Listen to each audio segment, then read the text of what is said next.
Hello and welcome to We Got a Podcast about Dragon Ball from A to Z, from Earth to Namek to Sadala. We cover it all. My name is Randy. And I'm Doug, and for the first time, Moro felt fear. And I'm ready to start watching Daima. Ken. Well, we're the world's strongest under the heavens trio de dangers here every other week to talk your ear off about fights, goofs, and everything else in the Dragon Ball cosmos. Doug, tell me what's new, man. Dude, as usual, new figures. Check this out. I got this, for the audio listeners, I got the TK Customs Toyotaro body for SH Figure Arts that I will add to my Toyotaro SH figure. Kind of on topic to what we're going to be discussing today. So I like the synergy that I have going on. So you can't stop me.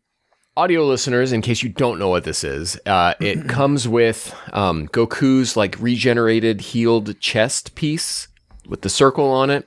And then it comes with a little decal. No. This is not. Sorry, Ken, you're wrong. This is not that hasn't come out yet for me yet. This is just his body is a little more muscular to resemble better what it is. So that's that what you're talking about. I wish I had that. That'd be perfect synergy. But no. Well, then I'm a fool. A fool in love. Just get a little pen. Fix it yourself. Not gonna do that, but yes. Okay. Still a bunch of cool stuff. If you can see behind me, there's plenty more figures that just came in from Tokyo Takamo. That all the Ichiban Kujis. It's a good day to be Doug. That's all I can say. That's good. I'm excited for you, man. Ken, Thanks, what you got going on? Well, this is Ooktober, or as I like to call it, Oobtober, where I have been, a lot of times before I've talked about like my Oob fan fiction, right? Well, I've just went ahead and started telling it on Twitter, on my Twitter account @DetectiveX, using the hashtag Oobtober, OOBTOBER. And people seem to really be latching onto it in a way that I wasn't expecting, which makes me feel good because when I try to think through these things, I try to stay as honest to the source material as possible. So like, where would these characters' journeys take them? And I guess a lot of people agree. So it's been a lot of fun doing that. And I'm just making it up as I go. It's been a lot of fun.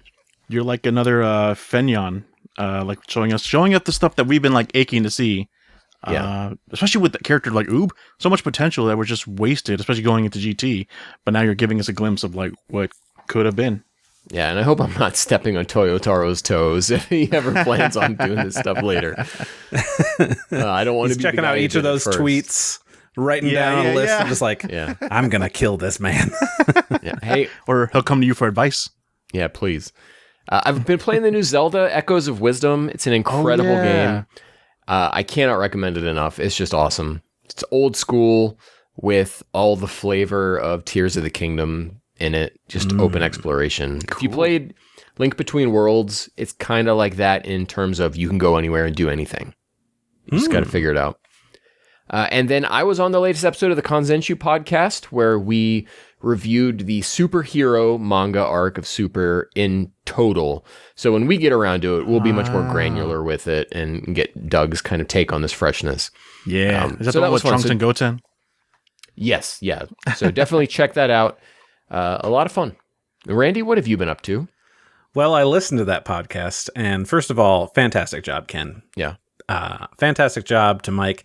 I was super excited because I had the thing in my podcast feed, but then on my YouTube subscriptions, I saw it, and I saw Mary's picture there, and I was like, oh, Mary's going to be on the episode? That's so exciting. You know, I miss having her on that show, so it's nice to see her there. I mean, we play Mario Kart every week, so I get Mary content. Podcast. Yes. I'm a little offended for her sake that in the picture it's Mike, then me, then Mary.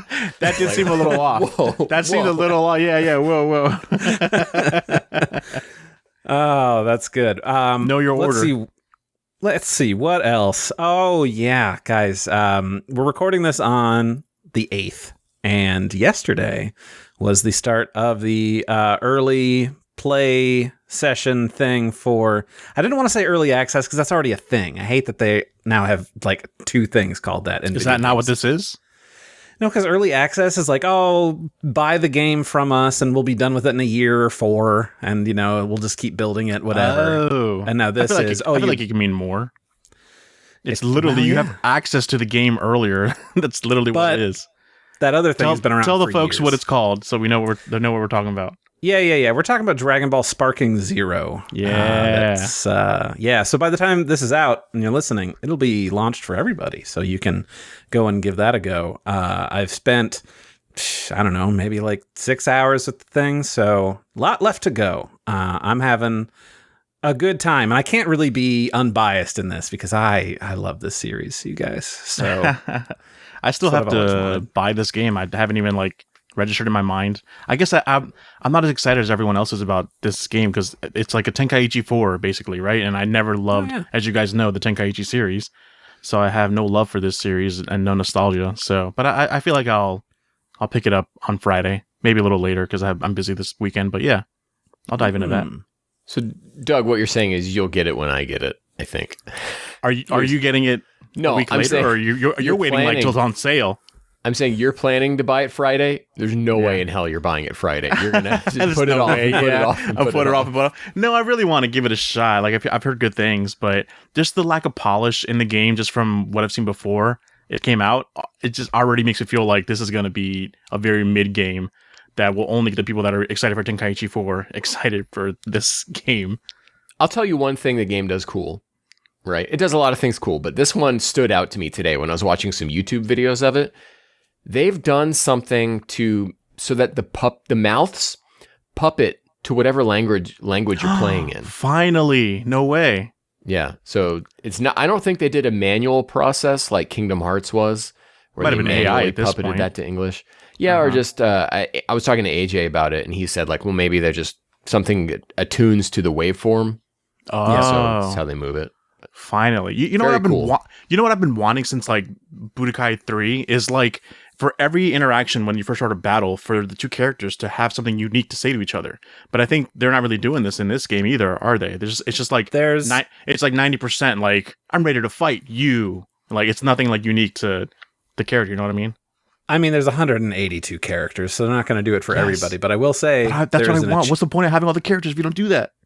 I will say there's an achievement for how many unique of the special unique ones there are you encounter. Yeah, I just wish there was more. And do they not even move? From what I've seen, do they not even like move differently? They have like the same like trunks. Seems to be the same animation. Yeah, it's just like, just come on. That's what I've wanted for decades now, and yeah, they don't really deliver. Well, you get Dragon Ball Daima later this week, and that's going to be all custom animation for interactions. Yeah. It's literally. But you'll get it. Or not. I don't care. I'm not going to get it, but we'll get Daima, and I'm excited for that.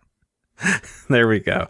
That'll also have been out by the time that you listen to this, so we're not talking about it because we haven't seen it, but we're gonna, and then we're gonna talk about it. I think that's next episode, right, Ken? We're just gonna be...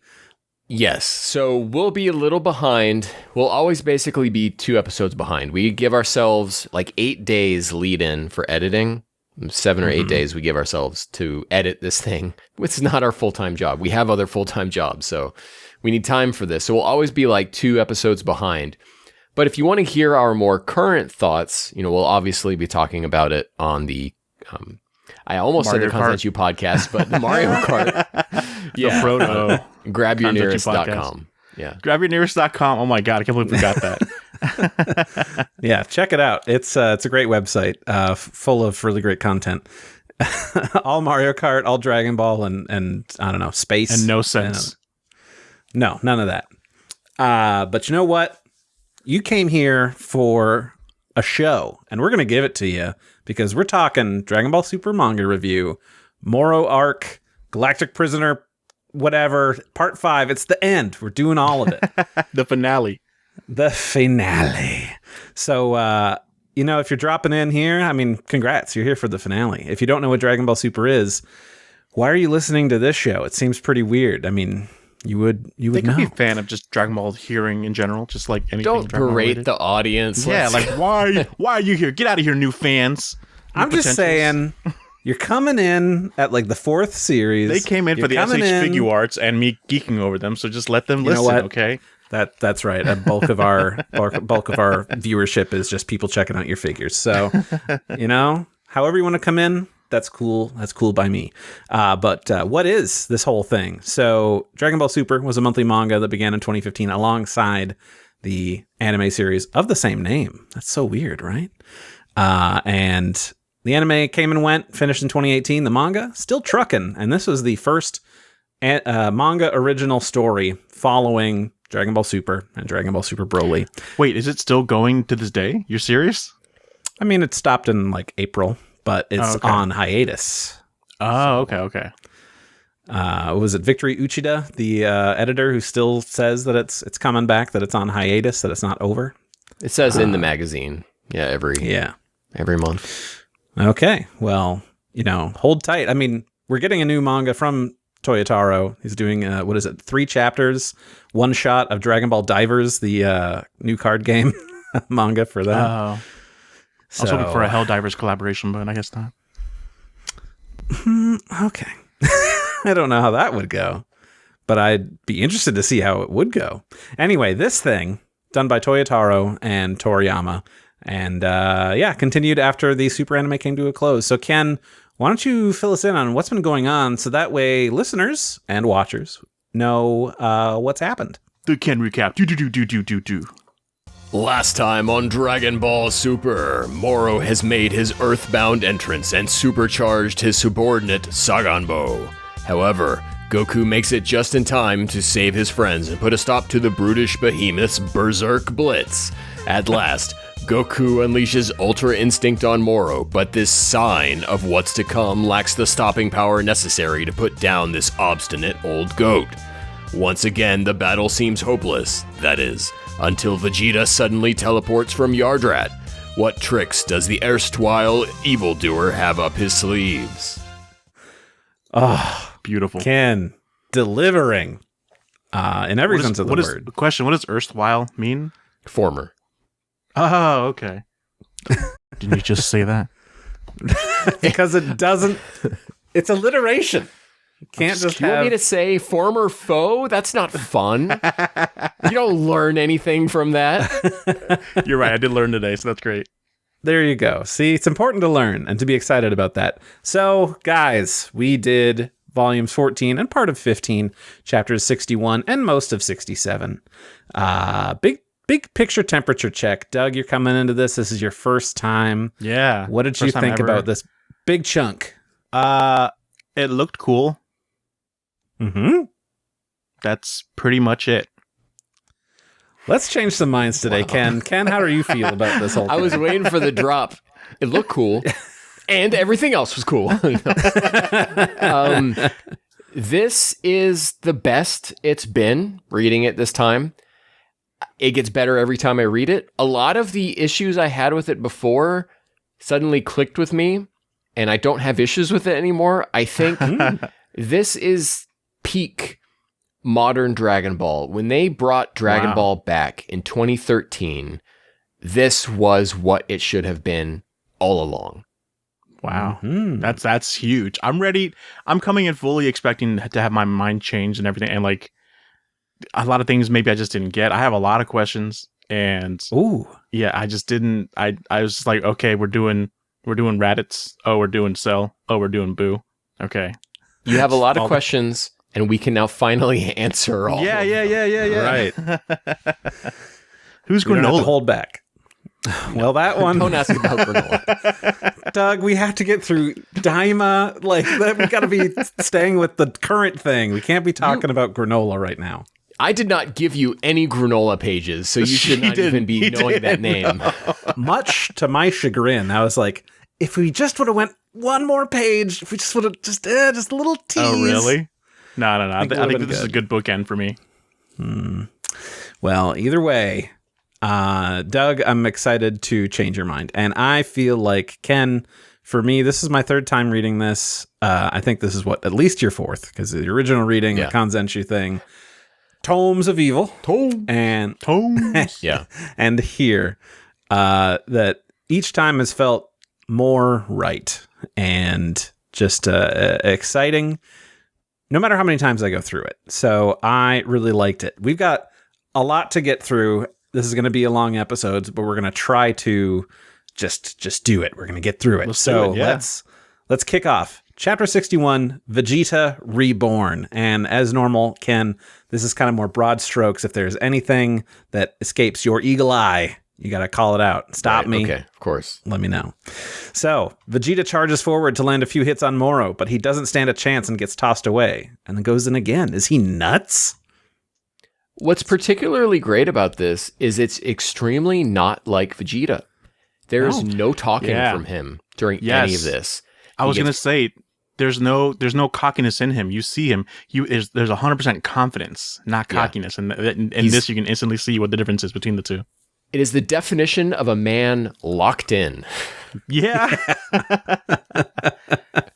He's literally getting beaten back. He's not saying like, ha ha, good hit, like in wiping the blood off his. No, he's just like not saying a word, which tells you so much by not saying anything. I love that kind of shit. And it's brilliant storytelling because Vegeta's silent. But they just let the other characters be like, what is going on? Even they notice, like, Vegeta's, like, nowhere near as powerful as Moro, but he just keeps going back in. Yeah. And then Piccolo says what I think is the most offensive line from Toyotaro in maybe anything he's written. Piccolo says, Vegeta's never been one to misread an opponent's strength. Isn't that never? Zarbon, Frieza, twice, Android 18, and Perfect Cell, at least. Maybe we could reward that a little bit to being like, he's never been one to maybe underestimate like an opponent. I guess that he still does, but I'm saying like Vegeta knows that Zarbon has a transformation. Vegeta knows that Frieza has another transformation. Like it's at least that, you know what I mean? Is what he's mentioning. I posted the picture of the Japanese text in Kanzenshuu Discord asking, is there any way I can interpret this in a way that it makes it seem like Piccolo has been paying attention for the whole series? I do not have a response back to that yet, but if I do, I'll have a correction here on screen. And by proxy, Toyotaro, ooh. I mean, I know that Ken has been very religious in calling out every time Piccolo is wrong in this whole arc. I mean, there's, that whole thing of he never misreads his opponent. Gohan, somebody you can always depend on. It seems like that is the vector. Piccolo's comment of that could also just be a little more closed windowed. Like it maybe doesn't necessarily mean Vegeta's entire span of me knowing him, but just like recently, it's like Vegeta's never been one recently to underestimate someone's power, Here's the explanation. Piccolo, kind of dumb. Remember in the Boo arc when he confused how the Room of Spirit and Time worked? Uh-huh. And he confused himself. So maybe it's just that. It's the nail and Piccolo side of him that's confusing Kami. I was going to say, what if Kami, so old, he's getting a little senile. How old is he? And that's getting to Piccolo. Oh, no. And that has been since after Cell. That's not how it works, though, because they did fuse into one brand new character, right? That's the whole deal of like him call me Kamikolo or something like that. Oh, no, that was Goku that made the joke. Don't call me Kamikolo. He's like, I'm a Namekian who's long since forgotten his name. Yeah. Kamikolo. See, he's already forgotten. Just call me Piccolo. Yeah, he's already forgotten.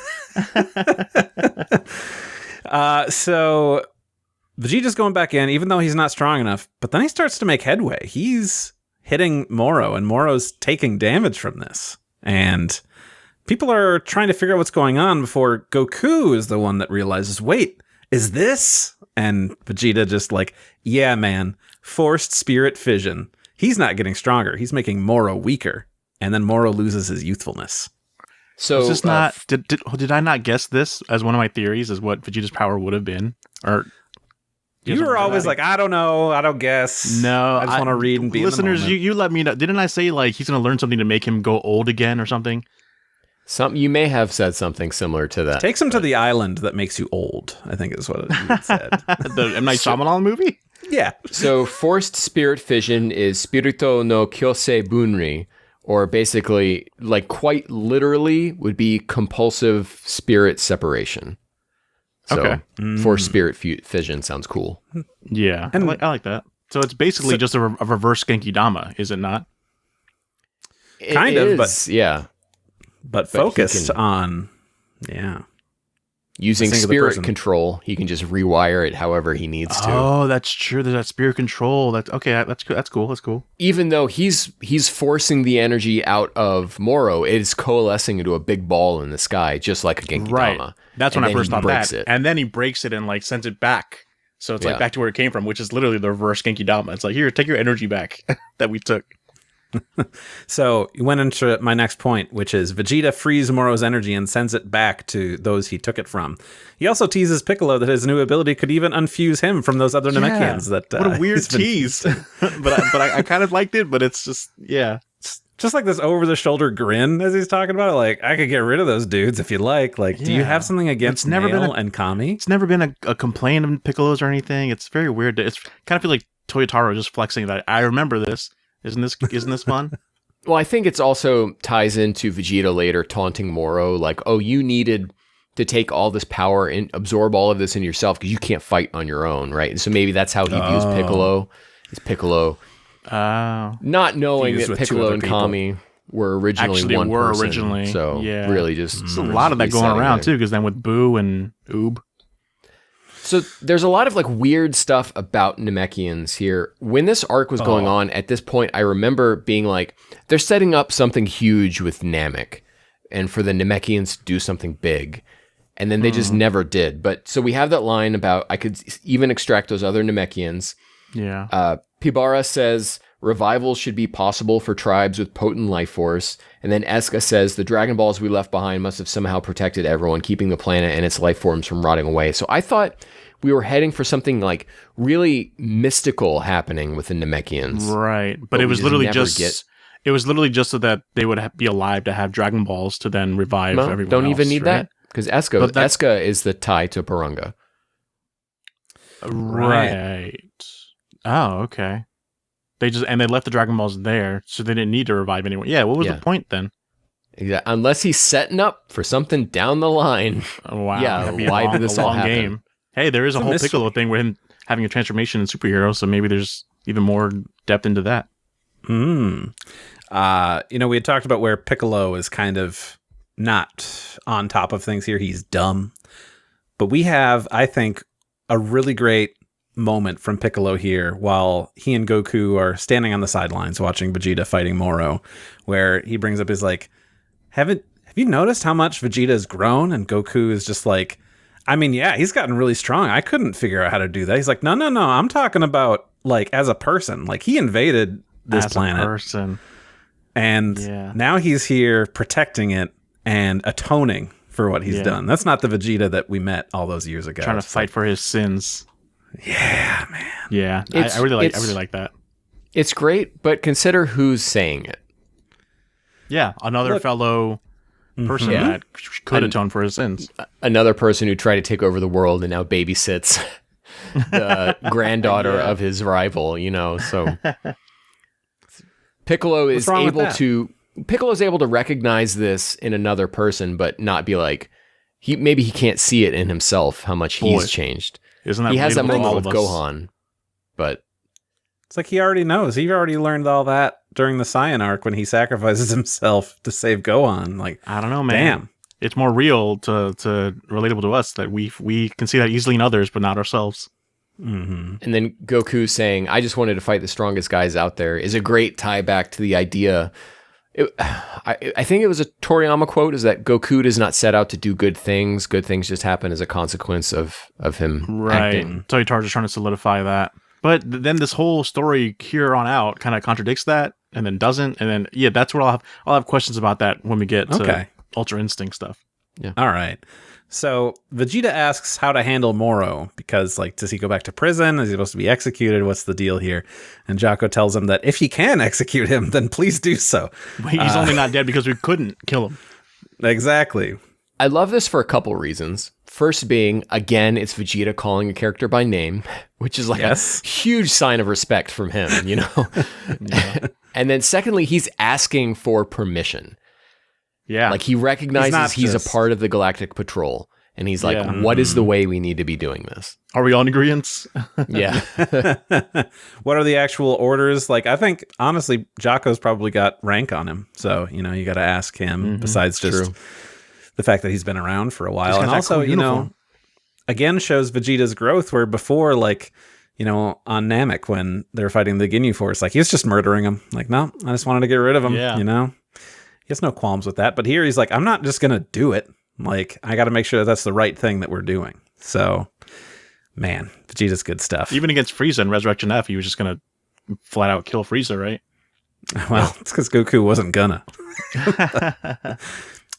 Moro uses his magic to distract Vegeta, and he takes off. Oh, man.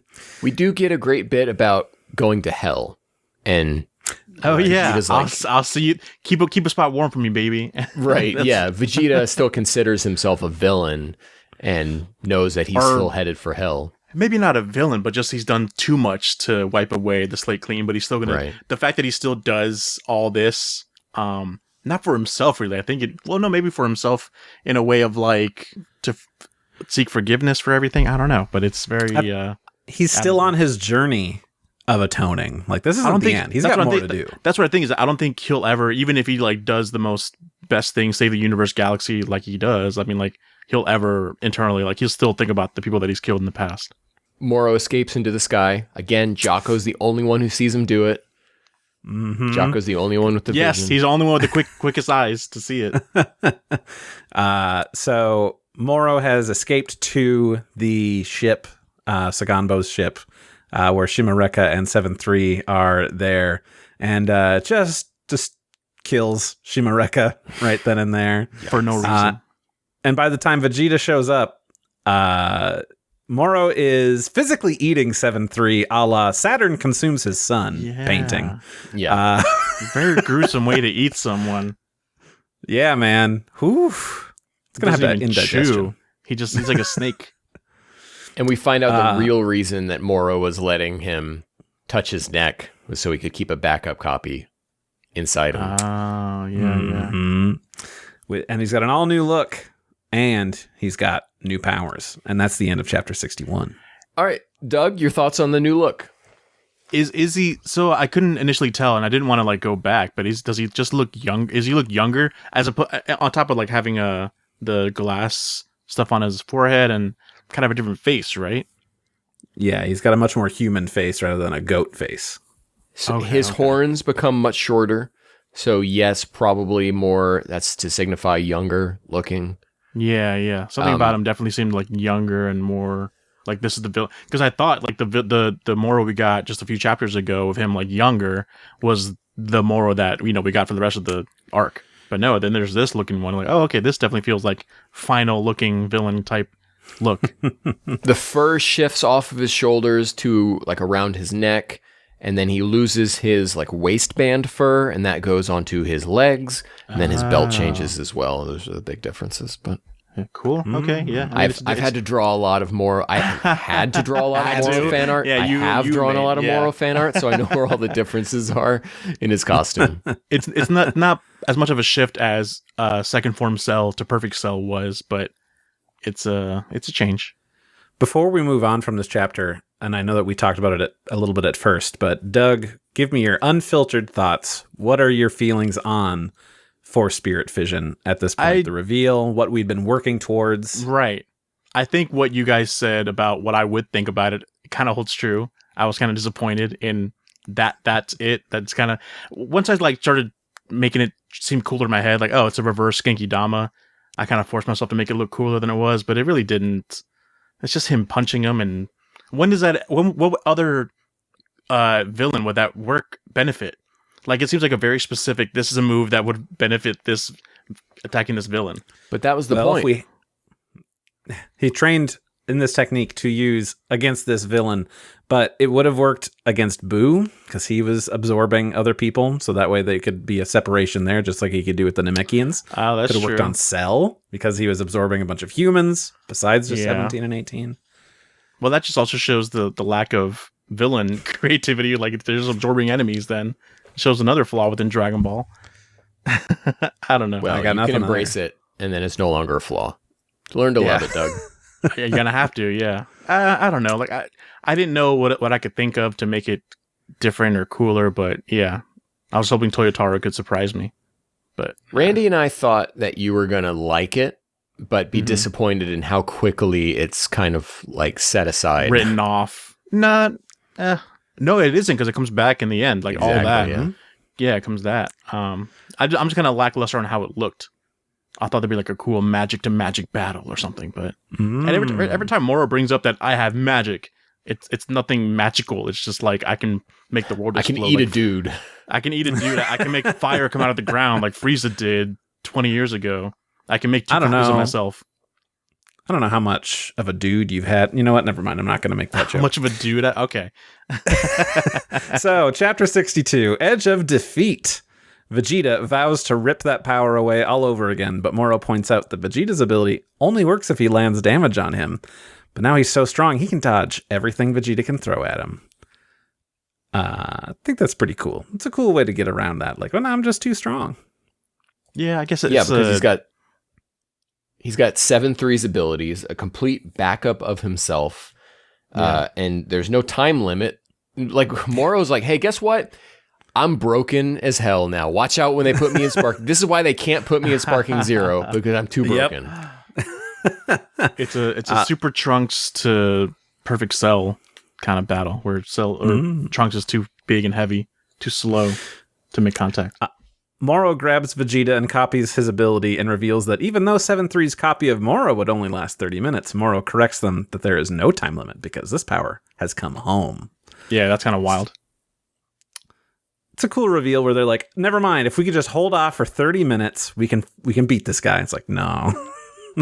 I was hoping like the 30 minutes just coincides so well with like the time that people give for fusion. So, can we get like a little fusion there inside the story just to hold him off? But no, right. They don't do. But that's what's great, because now that he's absorbed Vegeta's power, as he says, with Vegeta's Force Spirit Fission under his command, any hope of Goku and Vegeta doing their funny fusion they bring it up. Tricks, not going to work here. This isn't not going to be a Super Broly situation. That's not the way to solve the problem. Yeah, I like that. Nope. It's Force Spirit Fission is good, not just because of what it does to Moro, it's what it does for the story and what it does for the stakes. Yeah, and it's bad because guess what, Doug? You're never going to see it again. Oh, really? It is only in this arc. They don't ever even talk about it. That's what I'm saying. It doesn't really apply to everything. It's just a weird... Why do the Yardradians have that in their catalog of moves? It seems so weird, but... So, specifically, Vegeta was looking for a technique specifically to beat Moro. So, this whole thing was just for this guy. Yeah, and to be fair, because trying to think back, doesn't he go to them and it's like, hey, I need to learn a thing to do against this guy? And I don't think they're like, well, we've got this move which might work well. I think they're just kind of like, they're scientists of spirit control. So they're like, well, what we could do with what we know how spirit works is devise this sort of technique that's going to work perfect against this dude. So is that what they did? That's kind of cool. I mean, I guess it would be easy to explain. Like, I have this dude over here who sucks energy. Well, I can tell you how to get that energy out of him. It's as simple as that. Force Spirit Fission existed before Vegeta trained on Yardrat. Okay. Because Goku knows about it. He's never seen it, but he knew about it. That's fair. So you have to imagine the conversation on Yardrat with Goku as he was learning teleportation probably went something along the lines of like, well, we'll start you out at teleportation, and then, like, here's a preview of everything that we can do. Yeah, I was just saying, so it's got to be a small catalog, which makes it even weirder that it's just, like, this specific thing for Moro that works. I mean, you'd brought it before that it's unoriginal because there's so many different villains that have the same thing that this would be applicable to. Well, space is big. The galaxy is big. There's all sorts of villains. Maybe they're just very good at preparing, Yeah. Better to have it and not need it than to need it and not have it. Sure. Technique. Speaking of having stuff, Moro has the ability to use Big Bang Attack, and he says, such a grandiose name for such an ordinary ki blast. Yeah, what the fuck? Is that a stab at Toriyama or what? No, so I've talked about this before in the guidebooks. The entry for Big Bang Attack spends most of its time talking about how similar or dissimilar it is from the Gallic gun, the Gallic cannon. Gyakuho. It spends the whole time talking about that. And then the Kamehameha entry says, if you can fire any kind of ki blast, you could basically do a Kamehameha. So it is like they're very unspecial. It's just what they say and how they do it but it's all the same. Right. For the most part. So that is kind of funny for him to just bring that up then. Next up, we've got that Dende makes his way to the battlefield to heal them, while Kuroden does the same with Senzu in hand. I love Dende going out because yeah, man, God has not intervened since Shen in the 23rd Tenkaichi Budokai? Yeah, because Dende wouldn't have been, guardian at all by that point. And basically lending himself to Piccolo to fuse together. But Dende was hanging around off the temple and the end of the Boo arc because like Mr. Popo threw him off or something when Boo was killing everyone. So Dende was around, but it's like, this is a conscious choice. I'm going to go out and help. Very cool. Yeah, right. Yeah, it's very cool. Piccolo and Gohan work together to fight back Moro, including Gohan using galactic donuts, which is... Go Tinks. Oh, yeah. That's so cool. Why? Why does he know that? And because he was there, when they fought Boo. Didn't he use it when Gohan was there? Use it in the time chamber. It was with Piccolo. But still, I mean, they probably hung around and like, let's show you this, Gohan. Check this out. Oh, that's a pretty good move to hold someone in place. They would do that. All I know is that I'm going to try to now combine my SH Figure Arts of Gotenks' ring to my superhero Gohan and see if that works. Yeah. All this arc, for what I think of it, it gave me a lot of cool posing ideas for figures. So, and isn't that what you really want? That's all I really wanted. Thank you, Toyotaro. Dende had made it there. Goku gets back up and blasts Moro with an instant Kamehameha and takes out his arm. Moro, unbothered, walks forward and punches, arm regenerating at the same moment, and impales Goku. This moment, I don't know if because it was in color, I thought would have been more impactful. The first frame. I think I didn't catch it because it was like kind of blue on blue. So I'm like, oh, is that what is that? Is that his sleeve? Oh no, that's going through Goku's body. Like, it didn't like instantly register to me. I think if I saw it in black and white, I knew this was coming because this is one of those like spoilers that you just can't avoid being on the internet at all. Like, oh, okay, I know Goku gets impaled by Moro here. This was the first time in any modern Dragon Ball where there's this kind of damage done. It's crazy. I mean, Piccolo did it to him with a beam in the tournament, 23rd, but even think back to GT, right? When Super Yixing Long runs Vegeta through with his shoulder pylons, right? So it's it's so visceral. And I misspoke. Dende's not here yet. It's just that Goku got back up. So my bad there. But yeah, the next panel, when you see Goku from the front angle, like with his hand through, that's the most like visceral shit I've ever seen in Dragon Ball. I'm looking at this panel where Goku has that arm through him, and we're seeing it from the front. We're getting everybody's reactions. Mm-hmm. Piccolo's expression, like the way he's drawn, looks very much like early Z Piccolo. Just like his nose shape, I guess it's the big shocked eyes sort of thing. I don't know. I kind of dislike how Toyotaro usually draws Piccolo, so I'm just kind of like, ooh, this is different. I like this. Okay. Yeah. Anyway. I really wish Gohan would have went a little more berserk. Like maybe just like whiten his eyes. He seemed too sane. Like I like the outcome. It's still like nothing to Moro or whatever, but I still would have liked a little more like berserkness that we know Gohan for. Yeah, exactly. Right? Because we know Beast is his next rage trigger. Build up a little bit, but it's not triggered here. Right. So really, that's Toriyama's fault, if anything. Superhero came later. I like the callback to Frieza and Goku with Goku falling like on Moro, like up against him. Yeah. He does that to Frieza as well. And just kicks him away. Gosh, that's good. Yeah. So Moro is unstoppable at this point. Everyone is taken down one by one, except for 17 and 18, who were taken out at the same time with double finger guns. That was pretty cool. It's true, and I don't want to take away from that, but we have a barrier now over the whole field. That's true. Right. Because Piccolo and Dende were chit-chatting using their magic brains, and Moro is like, I can hear what you're talking about. Yeah, so that was weird. Yeah, that was like, oh, cool. It sucks for our heroes. This really felt like this went by like quick. Like this latter half of all our heroes getting like just decimated. Mm-hmm. Like you feel the hopelessness in it. Like Toyotaro did a good job with that. I really commend him for that. Hell yeah, does a really great job. Dende showed up at the barrier. Hands on it, like, oh man, I'm not going to be able to get in here, and just has to kind of watch Everybody else gets wrecked. Moro's taken everyone out, but he saves Jocko for last. You saved Jocko for last. And it's this extreme grudge he has against the Galactic Patrol. Against Galactic Patrol? Yeah.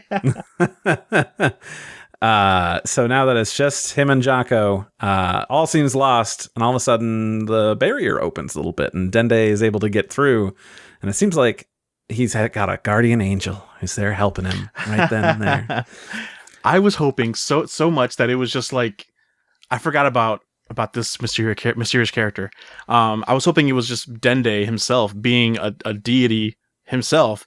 It's like, oh, I can go through this barrier, and then like we kind of like delve into more of Moro's lore, where it's like he can't really fight against deities or something like that. His magic doesn't work against deities or something. But no, it's just this guy that we forgot about a little while ago. I also wish with this barrier, because it shows Dende coming, right? Dende, he can heal, he's coming. But then you like see Krillin as well coming with Sensu, and it's just like it would have been cool if it's like you see Dende's perspective where he can't get in, and you're like, oh my god, you forget about Krillin. You're like, oh, Dende was our hope to heal our characters, and then like the last page of the chapter would be like Krillin's like, oh, I'm inside this barrier, weird. So it's like, oh, Krillin's gonna be our savior with the Sensu, but that doesn't happen. But I get why it doesn't happen. There are other plans for him, but now, like Ken said, it's just Moro and Jocko, while being sort of a coward, is going to take his last stand and pulls out his gun on Moro and fires, and then he is horrified as the blast hits him. Possibly like the best writing Jocko's ever had is in this stint of this run of chapters. You think so? Yeah.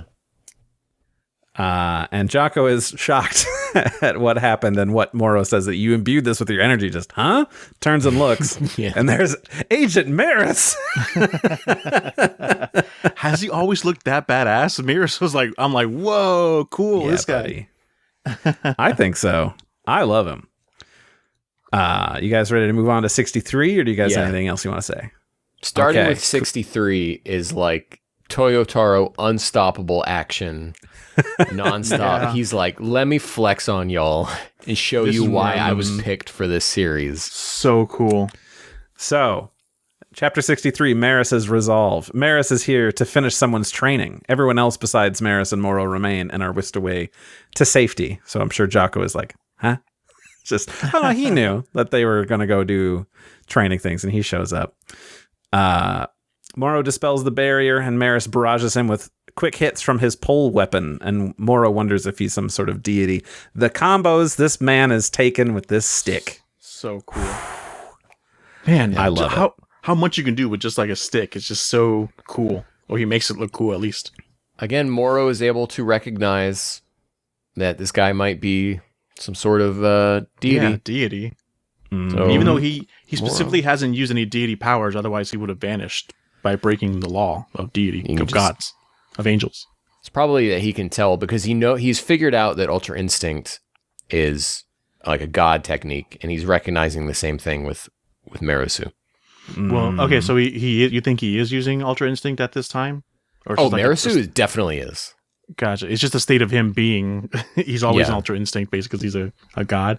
But he's not, because he's not vanishing now, is it because he's using his staff, his pole the entire time? Like, as defense, as an attack? Yes. Yeah, it's not until he brings the wand out that he starts to fizzle. Oh. Okay. Yeah. But just to give you with a stick. To give you like a pre-spoiler for the Granola arc, Whis tells Goku that angels are basically in a constant state of Ultra Instinct. Gotcha. I mean, that makes sense. Yes. Yeah. It's just Goku tapping into this godly power. Mm-hmm. So Dende is on the scene. He's healing people. Beerus and Whis are there before they're like, we're just going to bounce. This isn't what we're here for. We just wanted... Yeah, exactly. But Beerus asks Whis, like, I feel like we're missing someone. Where's Maris? Just like, he got separated from us. Just Whis very aloof with everything that's happening. Yeah, you can almost hear the performance. Oh, yeah. That, yeah. Dende is just going to town, healing Goku. Go hunt. So Dende says something very interesting. He says that it's going to take a while to heal Goku because his ki itself has reached God level. Which meaning is like Goku now, just his default state is divine energy. I guess just like how he unlocked Super Saiyan God, he doesn't need 5 other Saiyans to surround him to do it anymore. Like he just unlocks that. But also he says that, and then like within like seconds, Goku's healed again. He's like, it's gonna take a while, and then he pops up. Is that also like a confusion that we should have as a viewer? Like, is it because a god's healing a god or whatever that he actually coincides better and heals better? Or maybe because Dende doesn't have as much self-confidence in him as he should, you know? Maybe all Namekians are just dumb. Maybe Toyotaro has an issue with the Namekians. Hold on. Like making them. All right. Let's cut the bit right here and let's move on. Doug's views on Namekians do not reflect everyone's. Yeah, exactly. So Dende's doing the healing, blah, blah, blah. Goku awakens. He learns that Maris is fighting and takes off after telling everyone what fate awaits the angel after what he's about to do. Goku arrives, pushes himself to Ultra Instinct Sign. Hold on. We're skipping. Okay. Slow it down, one of Randy. the best parts here, yeah. Goku turns to Dende and he says, "Thanks as always, Kami-sama." Dude, I cannot. I wish for the day that Goku will look back at me and say those words to me. Like that. That is the face. Yeah. That is the face that everyone wants to see. It's the first time he ever calls Dende Kami-sama.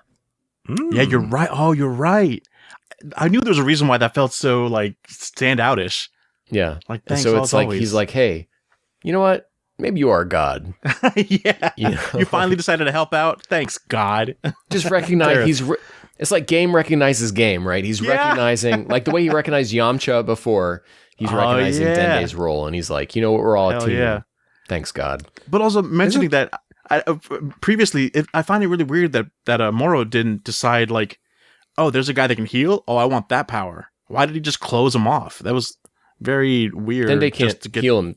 He has regeneration already. No, just touch the back of Dende's neck, and now you have healing powers. Who's he going to heal? Himself. He's got no friends. Do we ever see that? Does a Namekian ever go, "I'm so damaged"? You know, that's clear. That's true. Yeah. That's true. He's already got self-regeneration, so like it's all good. Oh, that's true. I guess. Yeah. Isn't there a thing at the end of this volume that's just kind of like a thing about this illustration of Goku looking back over his shoulder, or is that a different one? We'll get to that. It's coming up. We'll get to that later. Alrighty, great. So Goku's there. Ultra Instinct Sign, right? We're ready to do that whole thing? Yeah. Yeah. Okay. You're now allowed. I'm now allowed. Thanks, Vegeta. Goku arrives, pushes himself to Ultra Instinct Sign, and attacks fruitlessly. Maris knows he just needs one single push. He uses his angel staff and breaks the crystal in Moro's hand, and chops the other one off after it grabs his neck. Despite being an angel, Maris has a great sense of justice and cannot stand by. Seeing the Galactic Patrol do what they do, despite being outclassed, wanting to protect the galaxy makes him want to do the same. I think that's great.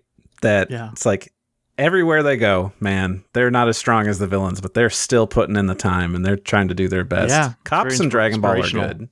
I like that. But that it takes the gods millions of years of like living with them and be like, you know what? Yeah, maybe they are doing right. But as Marisu isn't this when he's reflecting on the conversation that he and Goku had, that Goku reiterates that, like, I'm just here to fight people, dude, and if whatever happens, happens. Yeah. Is that here? That's not here yet. Right, and when they're in the hyperbolic, oh my gosh, the Room of Spirit and Time. Room of Spirit and Time. Isn't that part of the conversation there? That is, yeah.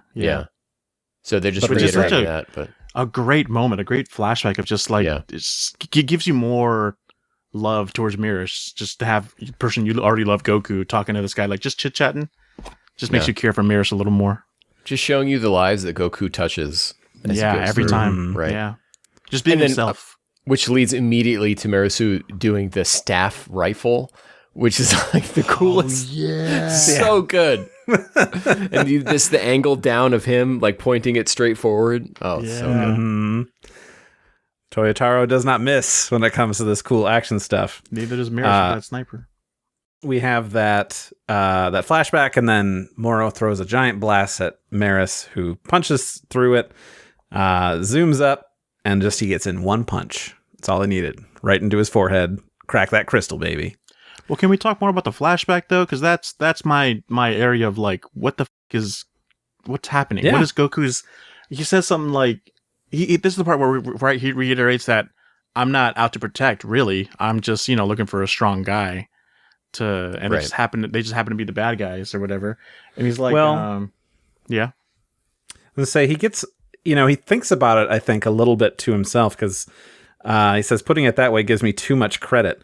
Because if they rise up, man. After that, I love he says the word man. Yeah, too much credit, man. Because if they rise up to do bad stuff again, I just have to become stronger by then, right? I'll fight them as many times as it takes, and at some point, just maybe, they'll decide to join the good side. I just think that's way much more exciting, I guess. So it's exciting to him because he wants to do the fighting, but he also makes room for hopefully they'll be good. Eventually they'll realize. But then that makes me start thinking, I don't think Goku's ever had a fight in that essence that he enjoys since Vegeta and Goku in the Saiyan saga. Where he's pushed to his limits and he's having a battle back and forth that pushes him to his limits. Because then every other instance he's like, I'm too strong, so I'm done with you. Well, he doesn't get to fight. Yeah, super. But from the Vegeta Saiyan saga to Frieza, he unlocks Super Saiyan and is like, you're too weak, so I'm done with you. And then it just goes on. That's not true. He spares Frieza. He's like, you're not going to be able to beat me. Go off. I hope that you think about what you've done. And then, of course, Frieza did not. They Goku has that pushing to the edge moment until he goes Super Saiyan, and then it's just kind of like a game to him that's not really pushing him to using everything he's got. And then especially go to 100%. And then especially here in the Moro arc, he unlocks Ultra Instinct, and then it's not fun. It's just I'm way too strong for you. Here, take a Sensu because I don't know. It seems really weird to me. Maybe we'll go back more into it once we get to that part of the chapter. But do you get what I'm saying? No. I'm having trouble following along. Yeah. So let's then move ahead here. So Maris charges up. His halo appears. Okay, yeah, we did that. Breaks the crystal. Maris tells Goku to protect the galaxy for him, the one he loved, as he fades away into nothing. Jocko grieves as Goku starts to well with power. Go, go, go, go, go, go, go, go. That's the sound effect that's there on the page. Yes. It's supposed to be like a rumble sound effect. Right. Classic JoJo's Bizarre Adventure when Dio's walking forward. The same purple and everything. Man, Ken, you had brought up from here on, the action is just peak, and Toyotaro delivers. It's all, fighting with a stick, using a staff with a rifle at the bottom, and man, it's good. I liked all that. Doug, what did you have to think about that chapter in general? That's fine. Okay, that's fair. See, Randy and I are on our third and fourth readings. Doug, you gotta read it a few more times. three more times to actually enjoy it. One Piece doesn't get good until the third time you watch it. Yeah. So let's power forward. Chapter 64, Son Goku, Galactic Patrol Officer. Galactic Patrol officers report that they've cuffed everyone but Moro, and probably Shimareka and the other ones that are dead. And then they're heading back, though they notice that something is wrong. Goku pulls himself together before he emotionally explodes, calmly talking to Jocko, explaining that Maris taught him that he's not fighting alone, and that he has others who have helped him along the way, and that they are worth fighting to protect. So here's where we get two of those Toriyama corrections. Okay. The one where Goku is kind of looking down with his eyes closed, and then the one where he's looking at Jocko. Those are two Toriyama corrections. And a lot of people clocked that at the time as well as being distinctly not Toyotaro-esque. Still, good. Yeah. Goku asks Jocko specifically, why did you join the Galactic Patrol? And he answers, to preserve peace in the galaxy, and because the uniforms are super badass. Hell yeah. Goku says that was Maris's reason, too. And I wonder about that last one. Did he also super love the uniforms? No. We should have gotten more flashback. He knows Jocko's just making a joke with that, and he's I know. going to the main point, yeah. And I make a joke about that? But okay, yeah. It's fine. It's fine. Keep working on it. Yeah. That Moro arrives and wonders where Maris is. I was fighting this dude. Where'd he go? Goku says that he's gone, but as a galactic controller, it's his job to take him down. Goku's calm yet raw instinctual power is released, having achieved the perfect form of Ultra Instinct. So remember, this is the trigger, is keeping I was going to ask cool. you, right, when someone dies or something like you get pushed to your emotions or whatever, you got to like keep calm. Which is a nice like poetry opposite of Super Saiyan, right? Where that was an unleashing of all your emotions. Right. The one emotion, keeping that AF pot aside. And this is controlling your emotions and not letting it get the best of you. Bottling up your tears and not letting them see you cry. Right. The real man stuff here. And then having, a heart-to-heart conversation with your Galactic Patrol buddy. I think that it's really great, because a lot of people make the joke that 17 or 16 sacrificing himself is the thing that gets Gohan angry, because like he didn't know that dude. Like that doesn't matter. It's not that they knew each other. It's other reasons. But this one as well. Gohan, we both love birds. Save the birds. We saw that really sweet red cardinal. Wasn't that cool? And then he dies. But this is really good because they were in that room of spirit and time for, what was it? A couple of months together? 6 months. Yeah. 6 months, just the two of them. So like, and they were training and not eating the whole time. So obviously like this is how Goku bonds, is with fisticuffs. So, there was definitely, a feeling of camaraderie there. Yeah, but I also don't think it's like, oh, this character that I cared about died as more it is the similar Gohan thing where it's like what they stood for is what's making me turn. It's like you need to protect the universe. Like, yeah, I need to do that. And then he goes. It's also, Goku's been very selfish. It's the I fight people because I want to fight stronger guys. Yeah. And seeing Maris do this completely selflessly, like it's like, I know what's going to happen, but I have a sense of justice and I'm not going to stop just because it ends my existence entirely. Right. I don't know. I think that might have has an effect on him, but who knows? He could still just be the same old Waku Waku Goku from now on. Which is the other thing is that I'm trying to make sense of what didn't make sense before. Like now he's his Ultra Instinct. He doesn't look like he's having fun of like fighting, right? Because he's this very stoic and like in control kind of character. Do you think Goku's having fun fighting? No, he's doing a job. Yeah, because he's literally this is the one instance where it would make sense because he is a Galactic Patrolman, and he's controlling his emotions. Fun and excitement is an emotion. So, and he's always looking for the next guy stronger. He'll find someone stronger than Moro. If I'm willing to bet. Yeah, but that's my thing is that he unlocks Ultra Instinct. Now there's no one stronger in front of him. He's like, okay, I unlocked this new level. To then now I have to find someone. Oh, I found them. Now I unlock this new level, Ultra Instinct Super Saiyan 2, and now I got to find someone stronger. It's very like it's like his goal is not to become strong. Well, it is to become stronger as it is to find someone fun to fight. Wouldn't you say it's more? I want to find someone strong to fight, fun to fight. Gosh, it sure sucks that there's this one dude who's just hanging out over there named Vegeta who, through all of this time, whenever he's seen Goku be stronger, he's always been like, yeah, I'll never be that good, so I guess I'll just give up. I'm never going to try to one-up him so that way I can fight him and we can have this constant rivalry. It sucks that doesn't exist.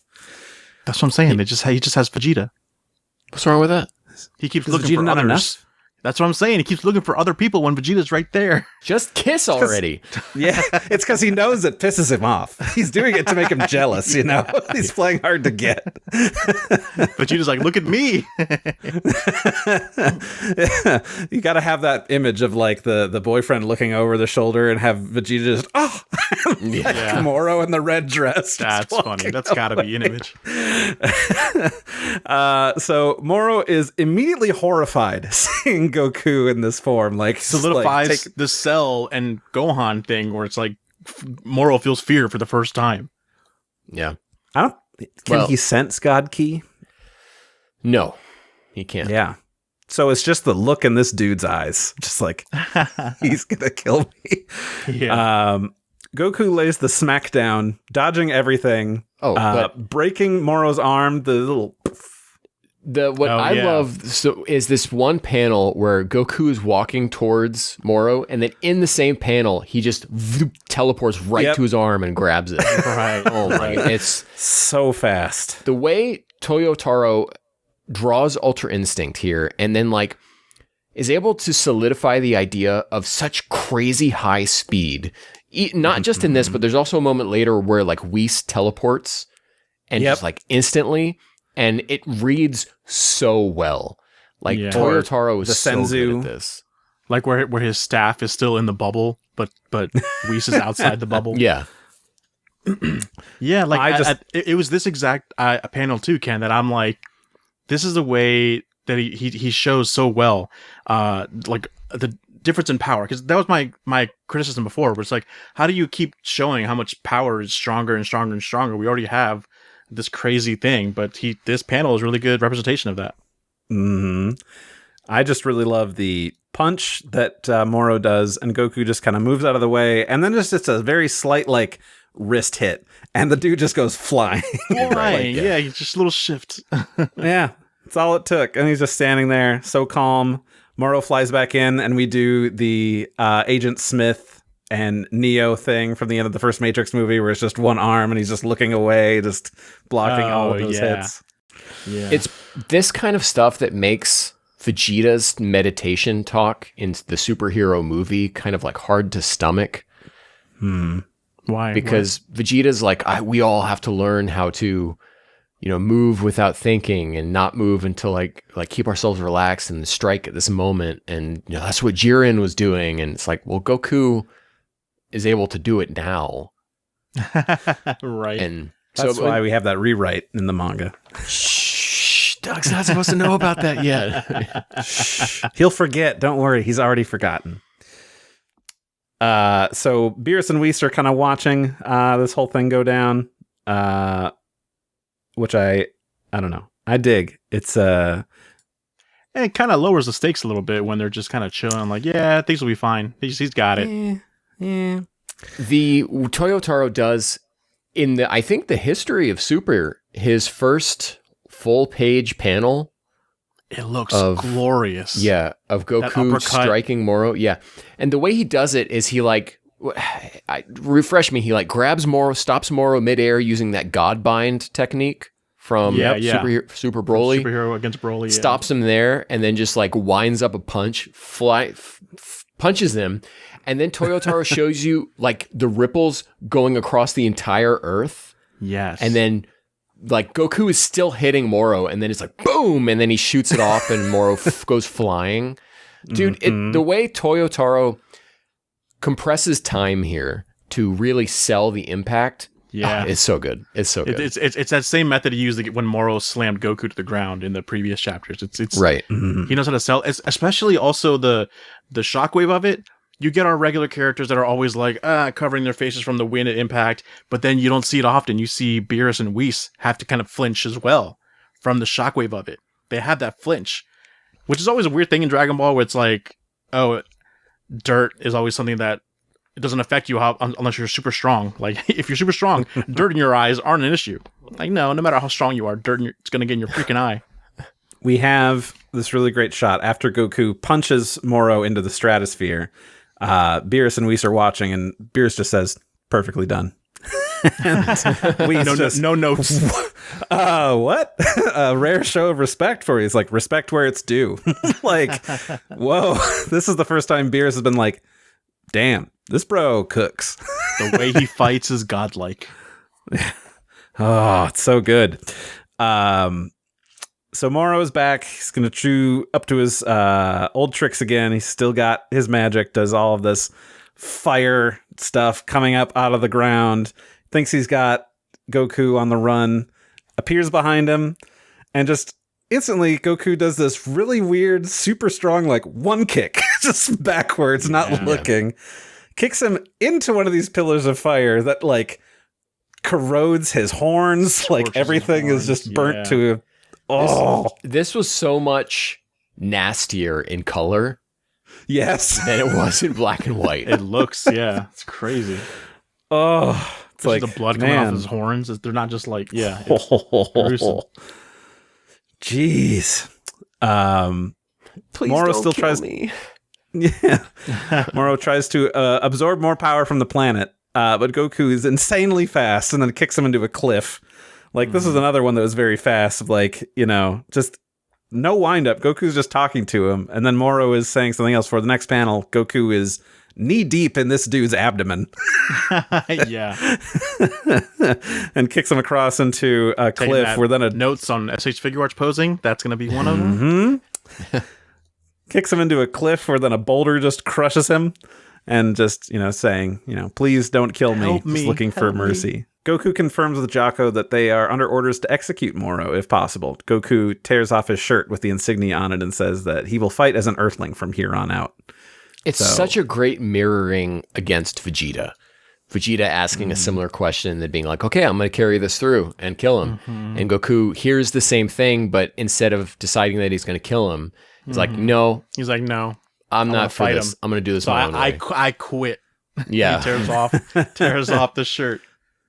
I mean, Maris fought for what he believed in, and Goku's like, this is what I'm about. So I'm just going to throw it off, and man, that's good. Which I also think is stupid. So this is, again, well, why is he fighting? He already fought Moro at his full strength. So why is it going to think it's any different now? He's trying to Naruto his way through this situation. So he is that naive enough? He did do the Raditz thing again? Why not when you're so strong? Oh my God. So, episode 65. The title is Son Goku Earthling, which is really great because our previous chapter. Episode? I heard that. Episode. Chapter title.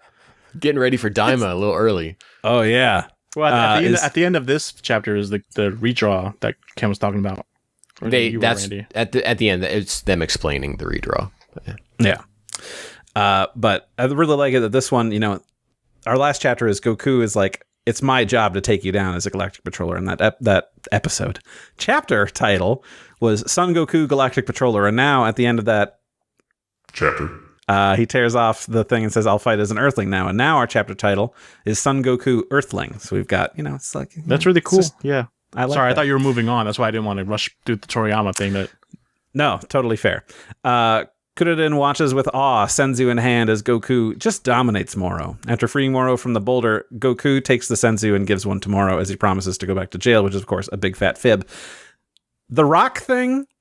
Yeah. Is that yeah. What? So, I mean, he just crunches his hand and all of a sudden it turns to sand, which is what he does like the Beerus thing, the Hakai. The Hakai, yes. Yeah, so I didn't even register that. Well, it's because you haven't read the Future Trunks arc in the manga, in which Goku uses it against Zamasu and says like, sorry, Beerus, I'm about to bastardize your technique, and then does it. I'm just mad that Goku doesn't say like, thanks for the sensu, buddy. He's just like, I'm taking these. He's all business right now. He is all business. He's locked in. He already had his like, hey buddy conversation with him earlier. Remember that's okay. He's over that. He's got stuff to do now. He's over that. Yeah. I told him good job. You guys trained. This is another thing of like Goku being very fast, where suddenly Goku is already holding the bag of the senzu, and then Kuririn's like, when did he get this? Yeah, what? Love it. It's so well done. Oh man. So we've got this whole thing where he's like, oh, yeah, I promise I'll go back to jail. I'll be a good boy from now on. And immediately just like, nah, bro. And he goes in with that same punch that he, put through Goku's chest before. And Goku's titty is having none of it. Oh, and so Doug, what did you think about this? The pec flex. That Goku just didn't even do, his body did on its own. That's how Ultra Instinct works. It's just like, without thinking, his body reacts, taken to the most literal aspect. But it did look cool, just like him punching Goku and then his arm breaking back from it. That looked cool. Newly regenerated arm just snaps. Oh my god. Oh, and in UFC fights that go wrong. Goku Worth is noting so confident here that the crystal is not healed. It's true. On his forehead? Because that's it. The way I read it, is it because that's an android part? Yeah. So it wouldn't necessarily be healed by Senzu. Gotcha. Mm-hmm. Which makes me wonder about 17 and 18. I saw them at the end. They were up at the Kami lookout, but they didn't get healed by Dende, right? Because they really can't. Dende is an android technician, and he pulls out his little soldering kit and They called Dr. Slump. I was gonna say Kuririn gave 18 kisses and made it all better. Aw. And 17 as well? Yeah, man. Why not? just on the cheek, Doug. Don't get any twisted ideas. Right. Okay. We're family. Right? Delete the fanfic idea. Okay. So Goku powers down from his perfected Ultra Instinct to just pop a squat and ask him if he's ever exercised. The balls on this Goku guy. Right. And just the difference in philosophy here, where he's like, man, you'd be so much stronger if you just like worked at it yourself instead of taking all this stuff. And he's like, no, training is for weaklings. Like, real men eat. Literally the proof that that's not true, that he literally got everything from training. Yeah. Kind of makes you wonder where, if he was a god of destruction and training, where that all went so wrong. Oh. And his mindset's like training is for wussies. Yeah. Yeah. Oh, So Maybe he I'm couldn't telling do you, one of the dude. things. That's what I wish there was more between the two. Just in my head, he was. Well, because I'm just gonna- otherwise it's just like this super strong guy that can only be defeated by gods, and there's no relation besides that. It'd be cool if it was like this only a god could defeat this kind of creature. Yeah. And I love Goku saying to Moro, he says, Moro, you'll never enjoy freedom again. It's like, Yeah. oh, dude, very, very so cold. Jesus. Coming from Goku, yeah. I mean, is Moro immortal? He's already been imprisoned for millions of years. Because no one could kill him. Can age? Can No, he was I don't know. No. I'm going to say knows? no. He was already ancient when they were fighting him Yeah. 10 million years ago. Yeah. So as Goku asks, let me ask you this one last time. Will you come quietly and go back to prison or not? Moro notices, hey, there's that hand that Maris chopped off before, and the crystal is still intact. And we all remember... Going back to Boo. Yes. I'm hating all these yeah. callbacks. Like it's just Okay, but it's too similar. what Toyotaro has always been good at is a mastery of knowledge of the series, minus Right. Piccolo. And he knows how to take the best bits of different stuff, right? Like, so obviously giving the sensu to Moro reeks of Cell, right? Yeah. The please don't kill me stuff reeks of Frieza. Right. Goku powering down reeks of that fight with Frieza. But it's like all these bits he takes and he just... Yeah, it's upsetting that you can tell they're there, but he's weaves It's them all true to the into this- character, I guess. Right. He weaves them all into this new thing that just works. You did it a lot better than that AF we read before. Who wrote that? Which one? Young Gigi. Yeah, Young whatever Gigi. Young Gigi did. Yeah. Well, no, He you doesn't- didn't he read the last batch of this because that was pretty good. I liked it. Oh, okay. You can read it or check out that episode we did with Jake. It was a ton of fun. You'll learn a lot. So Moro sees that severed hand with Maris's copy is still in there. He asks if Maris had the same Ultra Instinct ability. Goku confirms, yeah, man. Could do all the same stuff. And Moro grabs it and adds his power to his own. He is now changed into Ultra Instinct or Angelic Moro. He's got more white to his face. His fur is Pretty cool. now changed color. Pretty cool, guys. I like it. You know, at the time, Doug, everyone hated this new Moro look. Not Really? necessarily Ultra Instinct, but after he eats 7-3, everyone hated it. Really? And I think it's because the way Toyotaro draws it is all over the place.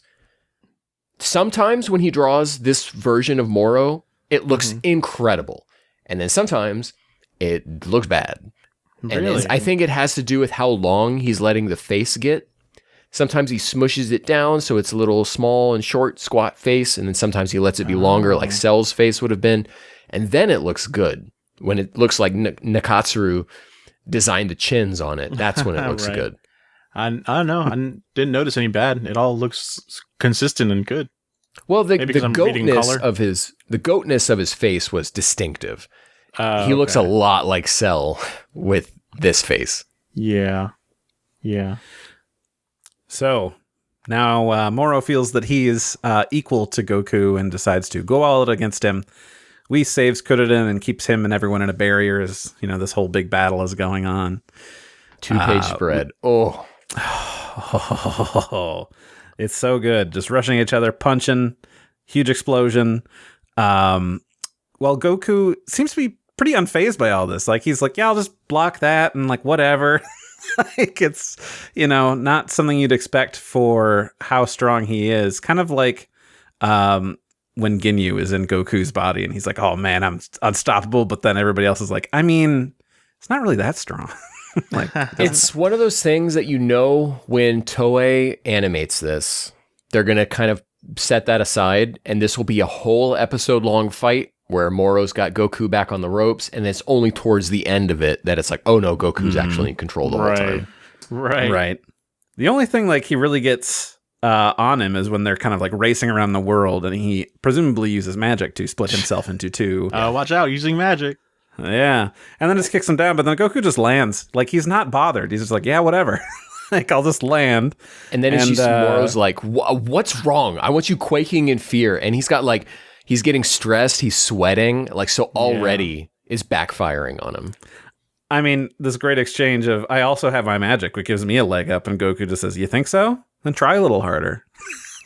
So good. Oh, man. Just so... just pisses him off so much and, starts to plump up a bit. Like this good old buddies, Saganbo.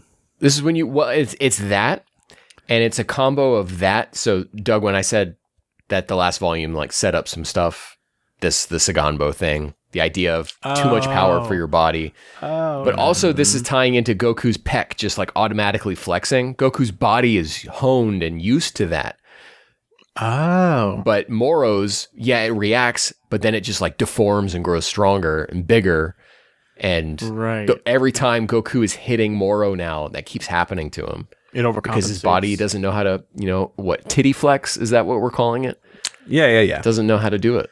Isn't accustomed to power, just like to the Ultra Instinct power. Moro, desperate for a sturdy body, becomes one with Earth, and now he and the planet are connected. If he dies, so does the planet, and he's... pretty sensitive. He might explode and blow up the whole galaxy. That's where I felt panic. That's where I was like, oh shit, the stakes are now irreversible. Yeah. He's fused with that thing.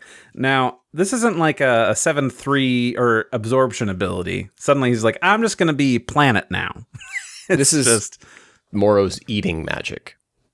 Gotcha. So this is the same as when he literally put 7-3 in his mouth.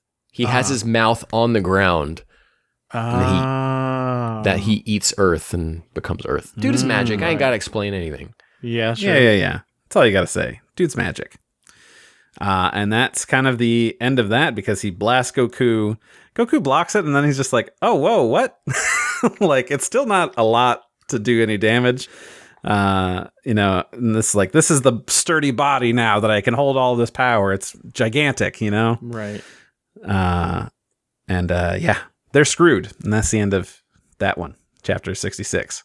Yeah, I literally didn't know how they were going to get out of this pickle. It's a cool way to get out of pickle.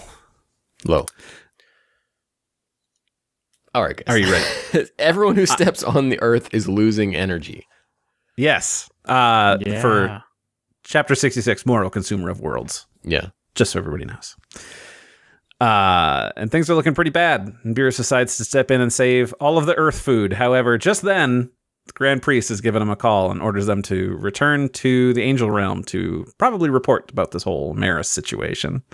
I love the bit where Vegeta is still like, oh, Kakarot, dude, come on. You had one job. You messed it up. Come on. Yeah. You can't trust you for anything. Beerus says... Let's hurry this up because I'm in a lot of trouble if the other gods of destruction find out about this. Right. Is it just embarrassment? Of him I think. Of him intervening, but he didn't get to it all. Yeah, it's something he would have been razzed for, and he would I don't want to deal with those. You saved the planet? Yeah, it's because he's not saying he's in trouble. Okay. He's not saying he's in trouble with the Grand Priest or the Omni King. He's saying, right, I'm in trouble with my peers. You're my coworkers. There's mistakes in that. Yeah. No. They're all in different departments, They got different universes. They're not going to be like, now I get his job. Like, no, you're not from here. Hey, Beerus, I heard you saved a planet. God of saving. It was for the food. They had sushi. I like that. But it does Whis make me is- think because he did leave quickly, so it's like, and he yells at Krillin, like, I'm not doing this for your planet. I don't give a crap. So like, he really could like not actually give a crap. Like, it's conflicting. You know what I mean? Mm-hmm. I think he cares much more about what trouble he might be in with the Grand Priest. That's more like, let's get out of here. Yeah. After seeing Maris take out these crystals on his body, why is it that Whis has to explain to Goku, dude, you got to take that crystal out? Like, yeah, I saw. Like, I know how this works. Well, he's saying explicitly to Goku, taking the crystal out will save you. Not that, like, you're going to disable his copy ability. Didn't Gohan have to explain to Goku about the ability? Goku's never seen it firsthand. Goku's like, what do you keep talking about this copying thing he has? And then Gohan explains to him. Maybe I glossed right over that. I distinctly remember that. Yeah, Gohan had to explain to Goku. So it's not in Goku's like head like that. That's something that is a common thing about him. Like that's his weakness. Yeah. So you know what else? This is where No, you go ahead. I was going to say this is where Whis does that quick pop to go talk to Goku and explain things to him. And then you see Moro's fist come in and Whis just like boop, pushes it away with one finger. Yeah. Which shows there's still a gulf between Whis' capabilities and Marisu's capabilities. Yeah. Since Goku's like blocking like full. Yeah. Both arms. Whis, even if Whis could, he would never have been engaged with the kind of combat with Moro that Marisu was, right? Whis would have just been like boop boop and he's gone. You know what? We've pointed out a lot of things that Toyotaro draws well, and there's one panel here that I just disgusts me, and that's when Whis tells him to have faith in your own strength, because I've got to get going to the angel realm. Beerus yells, "Listen up, Goku! Even if the planet dies, you'd better save me some Earth food." And then Goku like gives this really weird smile. Yeah. Like that did stand out. Yeah. That's not Toriyama didn't want to go in and correct that one. I'm busy building a model kit. Just figure it out yourself, kid. So he's like, all right, cool. I got to get that crystal. And Moro starts to get bigger immediately. And his fat head starts to just eclipse that crystal. Starts looking gross. Yeah. He's got a head butthole. There's nothing wrong with that. Don't body shame. And Goku is kind of like at a loss of what to do. And in comes Vegeta. And he just flies in and starts punching the ground. Punching the earth. Got to see him and Arale doing a competition. I love the way that Goku and Vegeta work together, just in general, but also here specifically, is that, yes, we're taking that very specific thing that Goku has learned how to do, and we're taking this very specific thing that Vegeta has learned how to do, and we're making them have to use it together to beat the enemy. It's genius. I love it. This is, they're friends. They've been working side by side for so long. Like, yeah, they kind of click in to like, what each of their roles is going to be into this whole thing. I think I like the story from here on out. Like Vegeta returns, like from here on out, everything is like, yeah, this is good shit. Mm-hmm. He's going to, try and keep weakening Moro, and notices like as he's doing that, his body is shrinking down, and then that crystal becomes more and more exposed. So it's Goku's job, just fly in there, punch that thing. And Moro's not going to go down just laying there, being a big lump on a planet. He's got a whole bunch of hands. He's going to try and stop him. We got this really cool thing where they're each trying to grab him, and Goku's punching through many different palms to get to where he needs to go. What's that technique in like Naruto Shippuden where like, is it Orochimaru where someone puts up a bunch of like walls? All of the gate things. Yeah, but then Naruto's QB, like Monster Blast gets through all of them or whatever. Like, it reminded me of that. It was really cool. Yeah, there's a few comparisons to Naruto here. But looks like that he's run out of steam, and now he's just stuck in all these hands, just feet away from meeting that crystal. He has specifically run out of God steam. And then Jocko's like, God steam? I know where we can find something about that. Save the day. And just takes off. Just leaves. Yeah. And doesn't tell anyone what he's doing. No. I got to go run an errand real quick. Yeah, I had no idea where he was going. I thought he was going to go get Dende. Like, oh, God, yes, he'll finally be able to do something more. There's this next thing that comes up where Piccolo and everybody kind of shows up right behind Vegeta and asks if he can use his ability in reverse to power Goku, and they start to gather their ki from them. They get stuff from Goten and Trunks, and I'm kind of like, why do we need Vegeta to do this? Because Goku could do this to Frieza back on Namek, just like, here, boom, here's some ki, you're good to go. Or is that just like life force, the ability Goku was to already a survive? god at that point against Frieza, so like he already knew how to do that. Also makes movie 8 officially not canon. Because they don't know how that works. They're just giving Goku energy against Broly. Goten and Trunks, did they say something like Piccolo was contacting them? Yes. Telepathically. Did you hear Mr. Piccolo's voice too, Goten? Yeah. So this is why it has to be like a Genki Dama, because to do that life force thing, you have to be relatively close. And so they're going to get stuff from all over the world here. Right. Okay. Right, but he didn't do that specifically to be like, can you do this in reverse? Because Goten and Trunks could really help us out right now. It's all of us, you know. It's just kind of like, oh, wait, who else can we get? You know. Piccolo's like, guess what, Vegeta? You can do a Genki Dama too, apparently. It's like, what? I had why totally not? forgotten that Goten and Trunks show up here. And I was What a surprise. Yes! I was like, yes. And they're in their ranger outfits. I'm like, this is so great. It's so good to see. There is Doug, there's some stuff that we didn't talk about, but there is a little like 2-page, 3-page side thing of Goten and Trunks on the Monster Island, and all the Cell Juniors are there because they didn't actually die in the Cell arc; they just regenerated and they went oh my to god, Monster Island. I think I vaguely remember you guys mentioning that, but yeah, that's so cool. Yeah. We can see the ki coming from the sanctuary, and then Goten and Trunks, and Vegeta tosses it at Goku, who powers up back to Ultra Instinct, and then he's shooting his jets to blue. He's Ultra Instinct for you're one right. panel. Yep, that's what I saw. Drops to blue. Yeah. To which Piccolo is just like, why can't he just do that? And Vegeta says he he can't. Not even with the ki from all of us. So there is significantly more energy that Goku would need to reach that form. And then Jocko shows up at the sanctuary, asking where Majin Buu is because they need his power. Bulma points to him being asleep. And back to more of the whole horror show going on. Real briefly here. Yeah. This is one of the things I've always had a problem with until this reading. Was before I had always read it that Jocko went to the temple because he knew that the reincarnation of Buu with God power would be on Earth or something like that. I don't know why that was ever in my mind. But reading it this time, I don't know why it took me the 4th time to get here, but it's clear that he's just going to the Daikaioshin to ask, like, hey, we need God power. How can we get this God power? Because he's like, I know you don't have. It's lucky that power was on Earth, wasn't it? Phew. Yeah, right. Jocko's just doing the best that he can with what he's got. And he's like, I'm gonna at least go ask somebody, you know? Yeah. So Goku powers down. All hope is lost.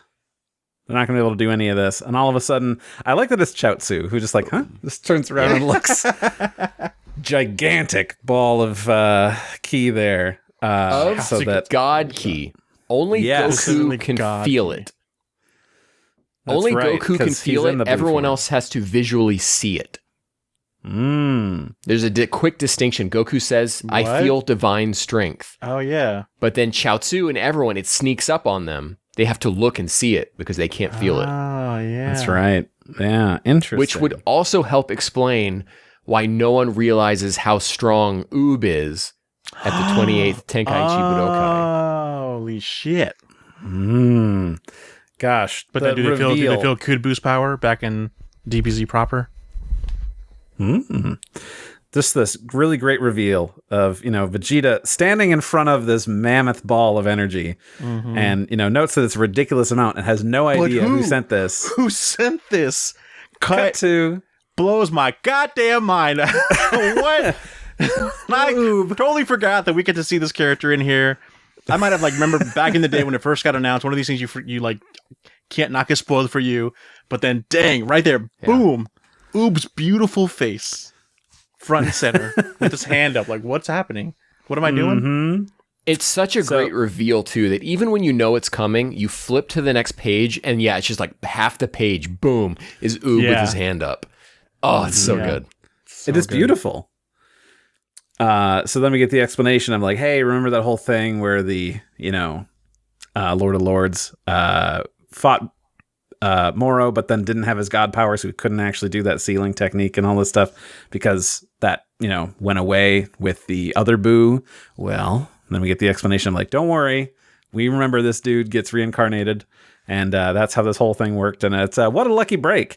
And I like this cut back to Oob's like, is this right? I don't know what I'm doing. And Lord's like, yep, that's perfect. Thank you. And sorry for the sudden trouble. Oob doesn't look tired. Right. All of this power he's donated to Goku. First of all, doesn't know how he did it. Two, not bothered by losing all of that energy. Because we see all the other Earthlings, they're a little wiped from giving energy like that. But yeah, Oob, nothing. He's like, is that it? Not even a sweat. Yeah, maybe like a nervous sweat drop, but not like a sweat drop. Like that was a lot of energy. Yeah. So a couple things, Doug. Were you thrown off by the fact that Dende knew who Oob was? A little bit. Should I have been? Okay. If you had been reading the manga this whole time, no, because remember we talked about it before. This is Oob is in the manga prior when he was healing Videl, and he was like, "Oh my god, that's Oob in Videl's stomach." Not quite. Not quite, but we do have Goku and Dende talk about Oob in a previous chapter during the Tournament of Power. Gotcha. And so this is, Dende is aware of who Oob is and his presence on Earth. Because Goku tells Dende, or does King Enma tell Dende, who then tells Goku? Yeah, Dende tells Goku. Right. And then Jocko and Eska are present when Dende's going off about Oob. And then Mr. Satan turns to Bulma and is like, what's going on? And Bulma just shrugs, which is an important thing to note here. Mr. Satan can't know about Oob yet. Why? Because the 28th Tenkaichi Budokai, Oob is a contestant. And if Mr. Satan was aware of who Oob was, there would be a deal made out of it. Same with Bulma as well. So it's better if they just kind of shrug it off and are like, I don't know what he's talking about. Yeah. Totally. So Vegeta tosses it at Goku for another round of Ultra Instinct, and it's beautiful and it's great. And then Moro, who's holding Goku in his hands, suddenly there is a big energy Goku, and he pulls his hands apart, so wrestling actual Goku free. And this giant God, that looks so cool. Wait until the Clear Eyes figure of this. Oh my god! Will it be big enough to put an SH Figure Arts Goku in his head? No. I was thinking I could kind of repurpose the clear SH Figure Arts Goku that comes with the Gohan. Ghost. Yeah. The Ghost Goku. Yeah, but yeah. I like how you're reading it and you're like, oh yeah, I could do that. Mm-hmm. Yeah, that's exactly how Oh man. So Goku transforms back with a vengeance, making a giant ki kaiju and wrestles Moro while Goku breaks free and smashes the crystal. Moro crumbles. God, it's so cool. So cool. Just him like even leaning over him, like in full control, Goku leaning over in that ghost form. Dang, it looks so cool. This manga kicks ass, Doug. I just wanted you to No, my point from my first temperature check where it just said it just looks cool, still stands. Anyway, he crumbles and everybody kind of comes out of all of the rubble. And, is it over? Did we actually do it? Piccolo just points over to Goku, who's standing there, just turns thumbs up. Like, we did it. Mission accomplished. It's the coolest thumbs up. When Goku gives a thumbs up, you know you're at the end of the arc. Yep. We did it. Oh, gosh. Actually, no, against Piccolo, that didn't happen. Then he got blasted to the chest. Whatever. Oh, yeah. That was not a great day for some people. So now we move on to chapter 67, Happy Endings, and Then. But really, we should cut off the and then because Ken wanted to get rid of the and then. So this is also the title of a chapter of Dragon Ball towards the end. Really? I think, it's like is this when Piccolo actually is alive and blasts Goku? No. I think it's the chapter title, like at the end of the Boo arc, before they're in the chapter that we were talking. Then phases into the 28th Tenkaichi Budokai. I thought we were talking 23rd when you said Dragon Ball because I'm Z-pilled. Sorry, there's a split. I'm Z-pilled. Zed pilled. Dang. Yeah, there we go. So Boo and Oob, we get that whole thing. Well, we already had that in the last chapter. Anyway, Vegeta asks where all that power came from. He's in the dark about Oob. Mr. Satan throws a feast. You want to talk about that feast? It's largely dialogueless. I love Goten and Trunks, like, obviously telling Gohan, you left us out of this battle. Like, that's basically the reaction. So real briefly, the Daikaoshin calls Oob his kin and then teleports to the temple and becomes Boo again. Oh, right. And Mr. Popo says Boo has no memory of his time as the Daikaoshin. Okay. In my Oobtober stuff, I'm re-triggering him. Boo, remember he's the Daikaoshin again, right? The first time this happens, Jocko talks about how they had that aromatherapist, psychiatrist guy was able to bring Daikaoshin out. They didn't have it yet, or they didn't have that guy when they have to do this the second time. So how did they do that? So They call Frasier. my assumption of it is that they used something like one of the super holy waters or whatever. Remember when they had to like get baby out of everyone's minds? And so maybe they can do something like that. So that's how I'm interpreting it in Oobtober. So anyways, Hashtag Oobtober. Hashtag Oobtober, baby. Check it out at detectivex.twitter.com. Hell yeah. This outfit during the feast that Vegeta's wearing, isn't this something from the beginning of the Boo arc? This sweatpants and the tank top thing that he's wearing? Yes. Yeah. Okay. It's when he comes out and sees the great Saiyaman and he's like, ugh. Oh, yeah. Ugh. You've been lacking in training. I love the Goku fit, too. He's still wearing the wristbands. Yeah, I was going to ask about this one. Have we seen this one anywhere with the green pants and the tank top? I don't think he's ever wearing sweats before. Yeah. Unless I like it. Yeah, me too. I good love look. it. Yeah, it's great. I want to say he definitely has, but I can't tell you when it happened. Why was it Krillin and Yamcha? I'm going back. Why is it Krillin and Yamcha going to hug Goku after the battle, and Gohan just kind of hangs back? Because they're his oldest friends. I guess so. They've known I him thought longer. about that, but it's very weird. I mean, we've made this joke, and I'm sorry. It doesn't have anything to do with it, but I just wanted to share it. When I think it was Kingdom Hearts 3 came out, I was married at the time, and I just wanted to play Kingdom Hearts 3, and Andrew's like, you go play Kingdom Hearts because Kingdom Hearts has known you longer than I have. I'm like, that's fair. For the record, Randy is still married. I don't know why you said it. Yeah. You guys, I'm still married. For me, I'm still married. Yeah. Here. That's a deep cut callback. Yeah. Anyway, Goku takes Eska back to New Namek. They use Purunga, and everybody's back. Planet Zune is safe. Everybody, chill out. With the Pui Pui monsters. They're people, Doug. Oh, I'm sorry. Oh, you're right. I'm sorry. It's not just Namekians he hates. All right. Well, it's fine. Several days later, Goku is on a ship with Jocko and Boo and Vegeta, headed back to Galactic Patrol to get some medals, which Jocko says, medals are the mark of the true elite. And Goku's like, oh, so how many do you have? And Jocko's like, this will be my first. This will be my first. That's how I read it. This will be my first. It's so great. And I noticed, too, as they're handing out medals, I with my mind, I'm counting the medals. There's an extra one in there. Who's that going to go to? So I was like, who's that going to go to? I like how serious Jocko is taking it. He is just full at attention. Yes, he's very hands at his side. Chest way out. I'm like, put it on me. He knows the true honor. Yeah. Meanwhile, Goku's over here shaking some dude's junk. In public. The funniest. That brought comedy back that's been missing for a little bit. Reasonably so. It's been an action ending part, but yeah. The Galactic King is so over this guy. You're doing it on purpose. It's not. But he's in public, so he can't really be like, you're grabbing my junk. He's like, you're doing this on purpose, aren't you? Under his breath. Is this our first time seeing Jocko's full name, or did we get that in Jocko? It's in Jocko. I've never seen it. Yeah. It's in Jocko? Okay, great. I don't know if they ever say it out loud, but it's in the character profile page. Oh, okay.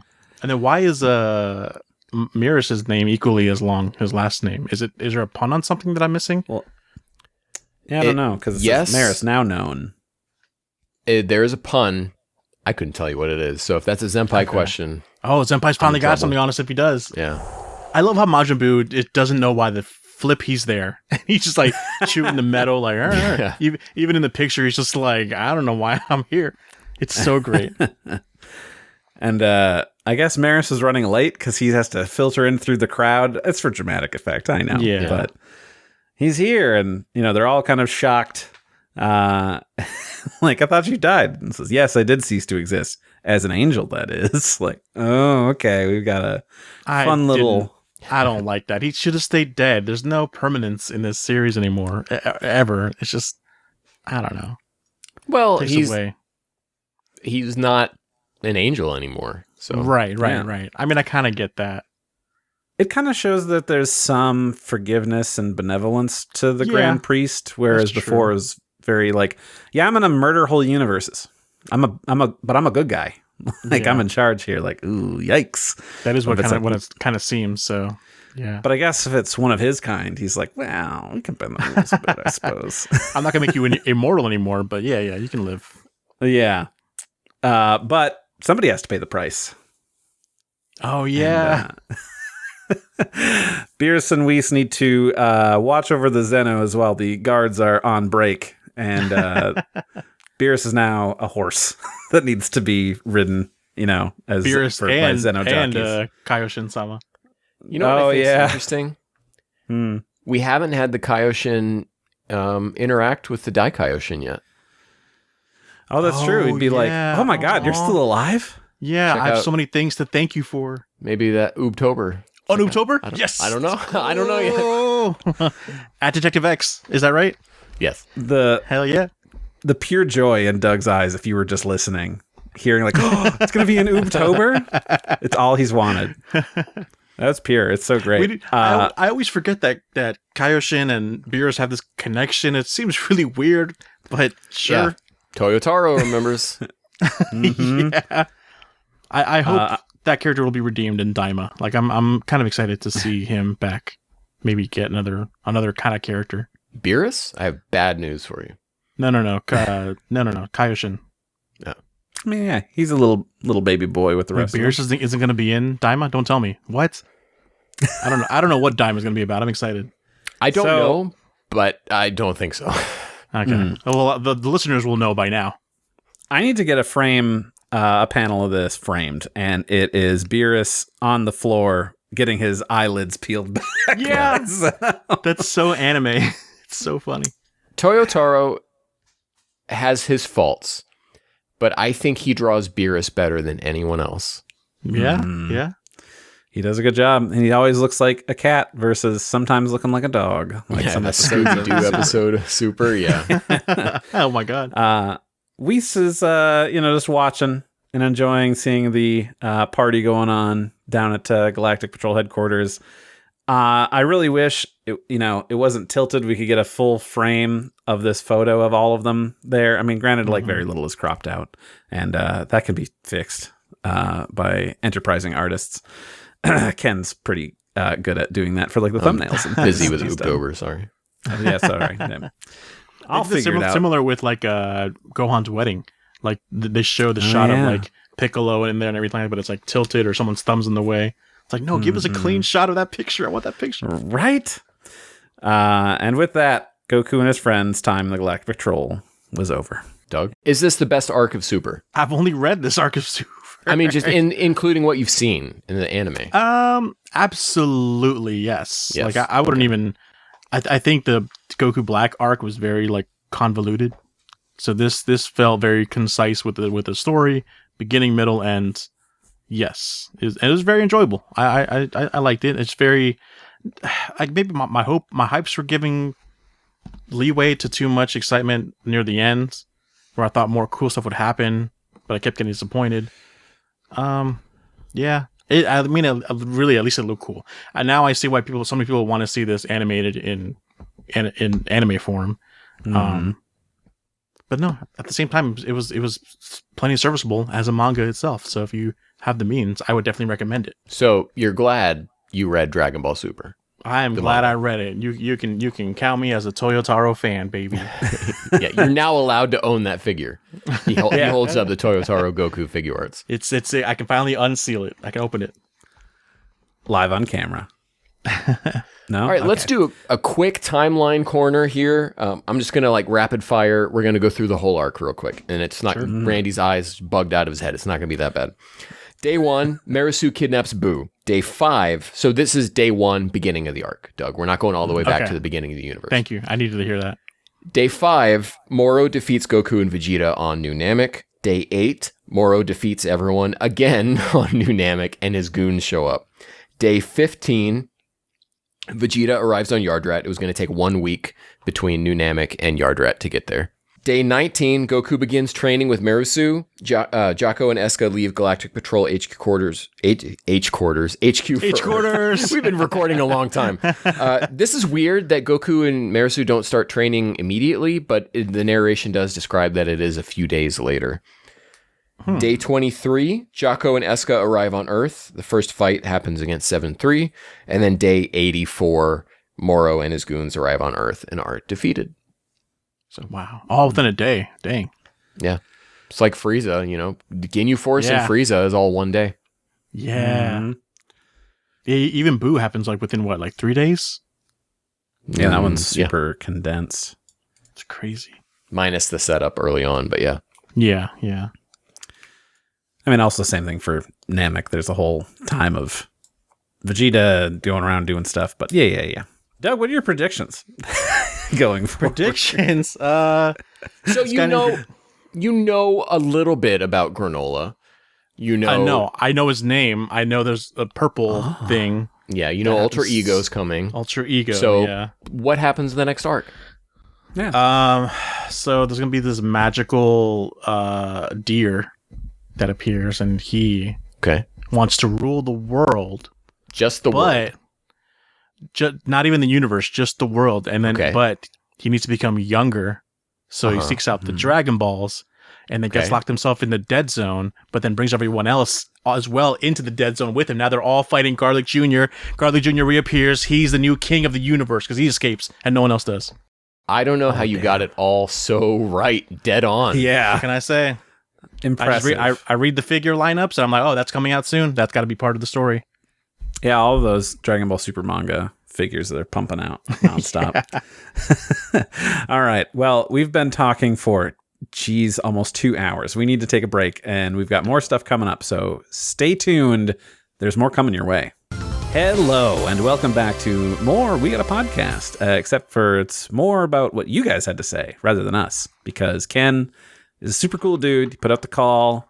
Hey, everybody. Let us know what you think about these last little bits, episodes. Gosh, I cannot get it out of my head. Chapter 61 to 67. Get it together. I know, I'm just a wreck.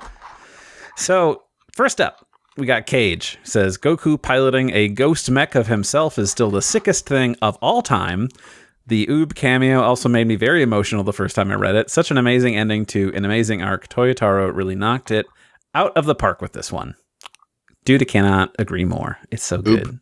Oob broke the internet when that happened. Oob. Yep. That's probably why I knew of it. Yeah. Yeah, it was a big deal. Jacob Sawyer writes in and says, you did it, Doug. Congrats. I love the way the plot threads are wrapped up here. I love the Oob cameo. The climax of the fight would be so awesome to see animated. It is a crime we can't recreate this in Sparking Zero. Hashtag no Moro, no buy. I added that on him. Vegeta rules. Vegeta does rule, man. What a good run of his character in this whole dang arc. Jake Pay says, here from Sparking, personally believe the Moro arc to be a top arc in all of Dragon Ball. Intense fights, everyone gathering to help feels very Saiyan Saga, just waiting for the enemy to arrive, and has the best panel with Goku just gut punching Moro into oblivion. Yeah, so good. That uppercut. Iconic. I'm hesitant to say this is a top arc in all of Dragon Ball, but I think it's the best of modern Dragon Ball, for sure. Yeah, that's easy to say, yeah. Parker Rico writes in and says, we finally made it to the end of this amazing arc, and it was a real trip. The end of this arc was fantastic. From Moro merging with the Earth, Marius' sacrifice, and Goku's final battle with Moro, I can definitely say that this is my favorite arc of Super. Also, I hope once they make games with this material that they make Planet Moro a boss battle. Yeah, that'd be tight. I don't know. I'm hearing scared. I'm hearing that Ape Vegeta fight is hard. And really? Oh, shit. All right. It is difficult, but if you go through the training, there are specifically things like how to deal with giant characters. And it's like, yeah, this tells you how to people beat aren't them. playing that then. You sound like Goku now. If you just trained a little more. Try a little harder. Bus says the arc feels like Toyotaro's dissertation showing expertise on Toriyama's Dragon Ball. In that sense, he gets high marks. I can't call it my favorite super arc since it is so referential. Even Maris has echoes of Kami at the 23rd Budokai. Still, it's a great fun adventure, and all Moro forms are cool. Yeah. Yeah. It's almost too referential. I agree. It's one of those things that I just couldn't step away from. It's hard. I get it. You know, I every time I picked up on something, you know, it kind of takes you out of it a little bit. But you know what? The fourth time you're reading it, you're like, oh man, I'm just drinking this down. Fourth time reading It's going smooth. Polar writes in, it says, trying to be short and sweet. Thank you. Volumes 14 and 15 were awesome, mostly. Vegeta had great characterization, and I love that he put Moro on the ropes. Absorbing 7-3 was a design downgrade, but overall offered cool story beats, absorbing Ultra Instinct later. Maris is my glorious angel in training, GOAT, and I love how his arc ended. Goku fully unlocking Ultra Instinct and mastering it is one of my all-time favorite moments in the Super manga. The fight with Moro is fantastic, especially, have you ever trained? Bars. Not a fan of Moro merging with Earth, but I like that Oob got some shine to save Earth. It's still probably my favorite overall arc in the DBS manga, and I hope we get an anime version. Or what we all want, Moro and Sparking Zero. I still have hope. Love listening to you guys review this, especially hearing Doug's first-time thoughts. Hype for granola. Hey, thank you, Polar. I was really hoping that it wouldn't be another Zeno saves the day thing, where like the planet becoming him or him becoming the planet. I was really hoping that it didn't end the same Goku Black treatment. Mm-hmm. We got Sponge, who says a lot to say about the end, but to keep it quick, mostly good, a little mixed. Not sure how I feel about Ultra Instinct Goku Susano, but it's creative and I'm here for the ride. Vegeta and Maris have nice scenes, but I'm mixed. Oob being the last push Goku needs is a nice touch. Oh, yeah. I thought Susano as well. I wasn't going to say it, but yeah, the Naruto. Yep. That's why we were like, there are a lot of things that is related to Naruto here.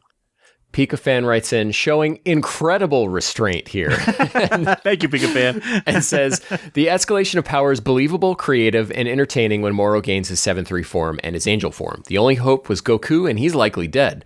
Moro aware and always a step ahead of Gohan and Dende's efforts. Such a great example of an all is lost moment. Maris' character arc is somewhat told and not shown, but the writers make Maris' final confrontation and commitment to forsaking his misbelief a dramatic and emotional scene.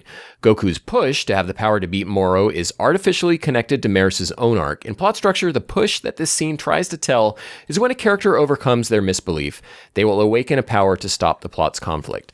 And this overcoming of the flaws is what the theme of a story is. Goku's personal connection to the theme via carrying Maris' torch comes off as shoehorned attempt for Goku to feel involved in the theme.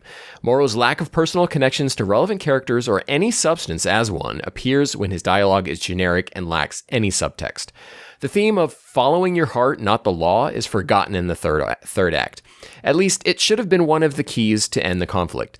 The scene of reuniting at headquarters ending off with a group photo is a warm, sweet ending. The attention to patching up the many loose strings of the conflict is a wonderful resolution. The skill of tying plot structure with character arcs in this set is this set of the volume's greatest strength, but the third act is too disconnected from the premise and theme that this saga was building up.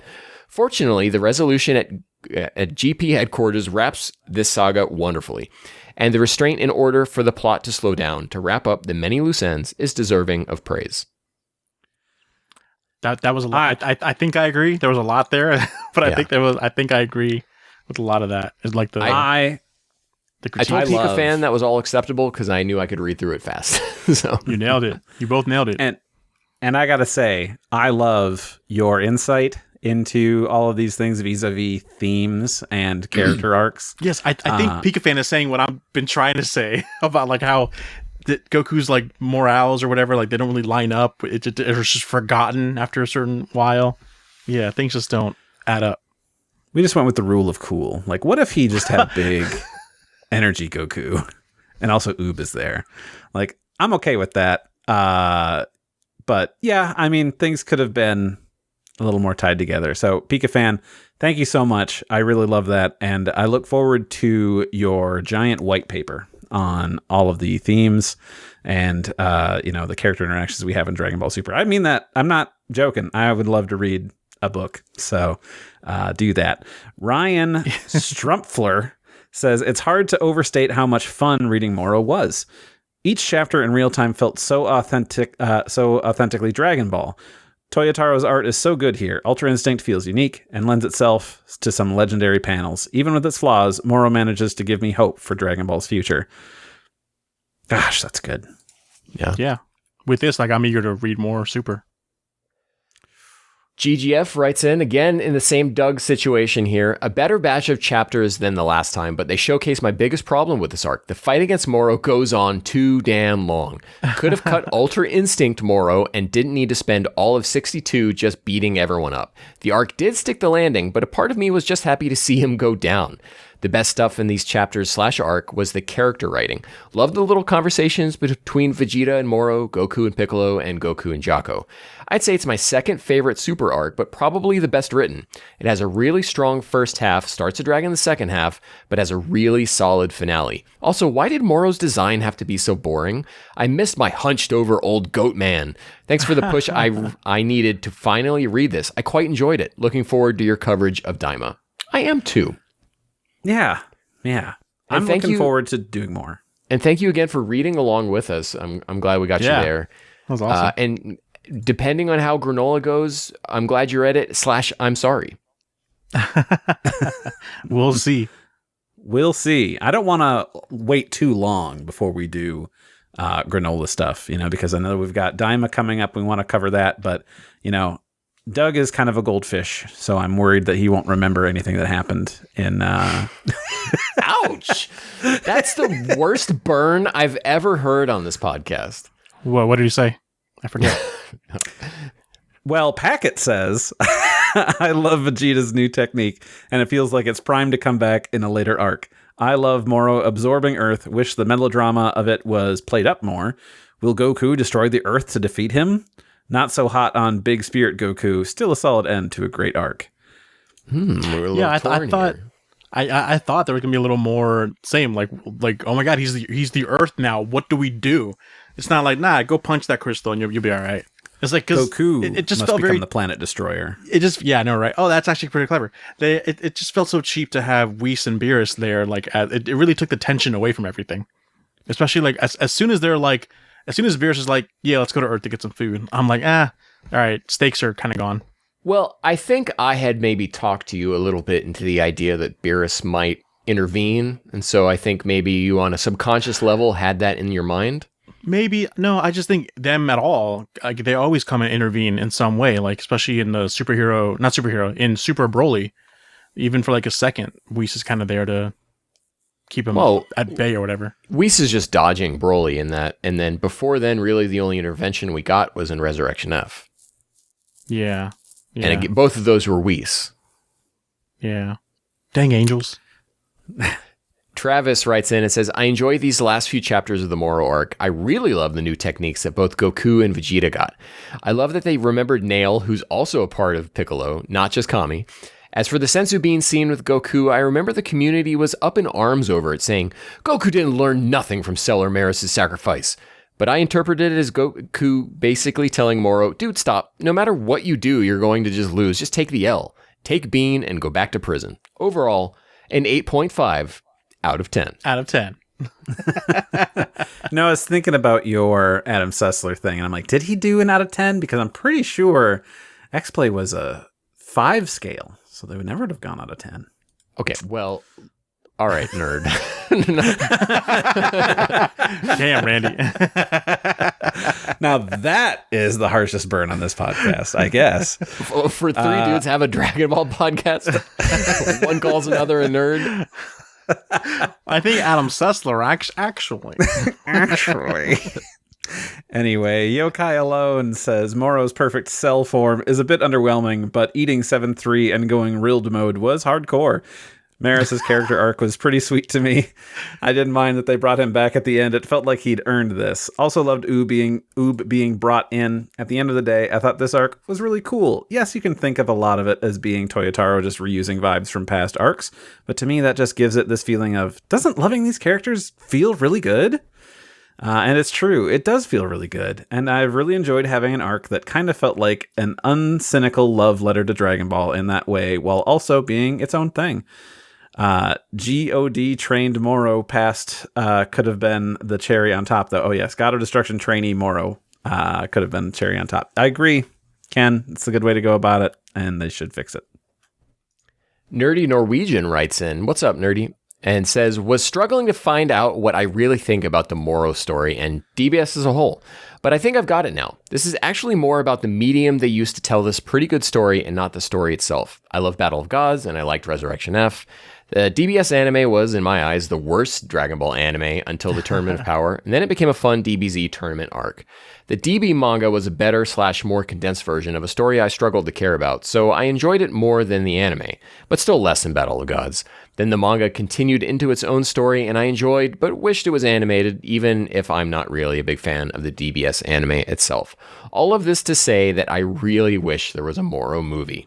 Kept it to 3 replies, yay, which is, something that I had asked. Yeah, I really want to see this animated. I think there's too much going on here to make it a movie.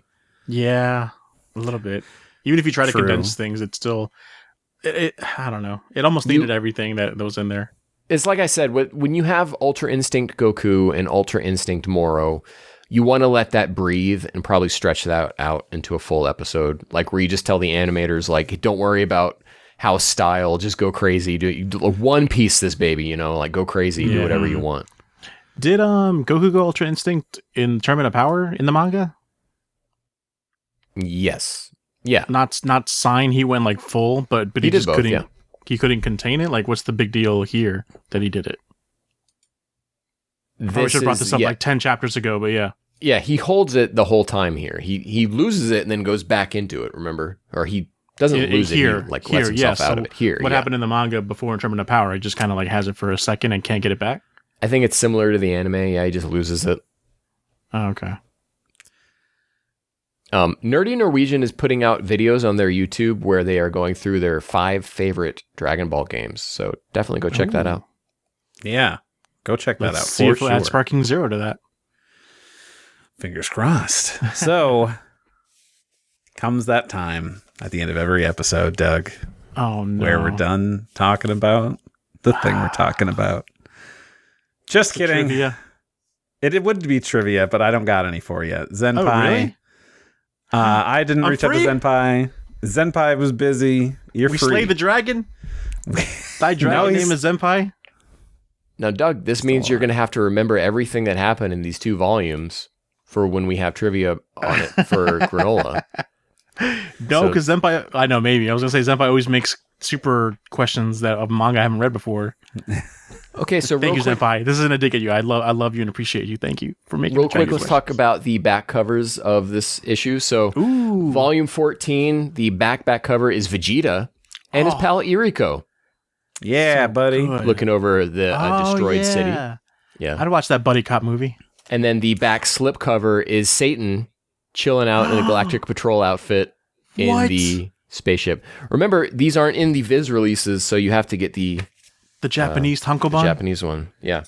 And then volume 15 is, Goku and Moro on the front, and on the back is Daikaioshin, Oob, and Moro. Whoa. And he's Ultra Instinct Moro as well. So why did the Daikaioshin have to go get Oob? Just because he knows how to explain the transfer power, or? So we don't see the conversation between Jocko and the Daikaioshin, but it was probably like, hey, Daikaioshin, Goku needs God power. What do we do? And then Daikaioshin's like, I'll go get I'll go get Oob. Okay. Yeah. I'll take that. And then the back slip cover is just Ultra Instinct Goku. Sex. Pure sex. So, everybody, thank you for listening. Thank you for those of you who read along with us. We're on this journey, shared in Doug's trauma. And what a trip. His elation. Yeah, like, I can't believe I went from like, do I really have to do this, to like, I'm really glad I did that. That was a really fun story that I didn't think would reach the heights that it really did. So I'm really glad. Mm-hmm. So this has been a story over 3 years in the making, and is really what we set out to this podcast to do. So this is the last episode. Thank you, and we'll talk to you another time. Goodbye. That's it. No. I need It was to all know just to granola get- is. That's right. We do have more to go. Why Sorry, did I buy I'm this canceled. Ultra ego third party kit if I'm never gonna find out who or what it is. I'll lay down a threat to Shueisha.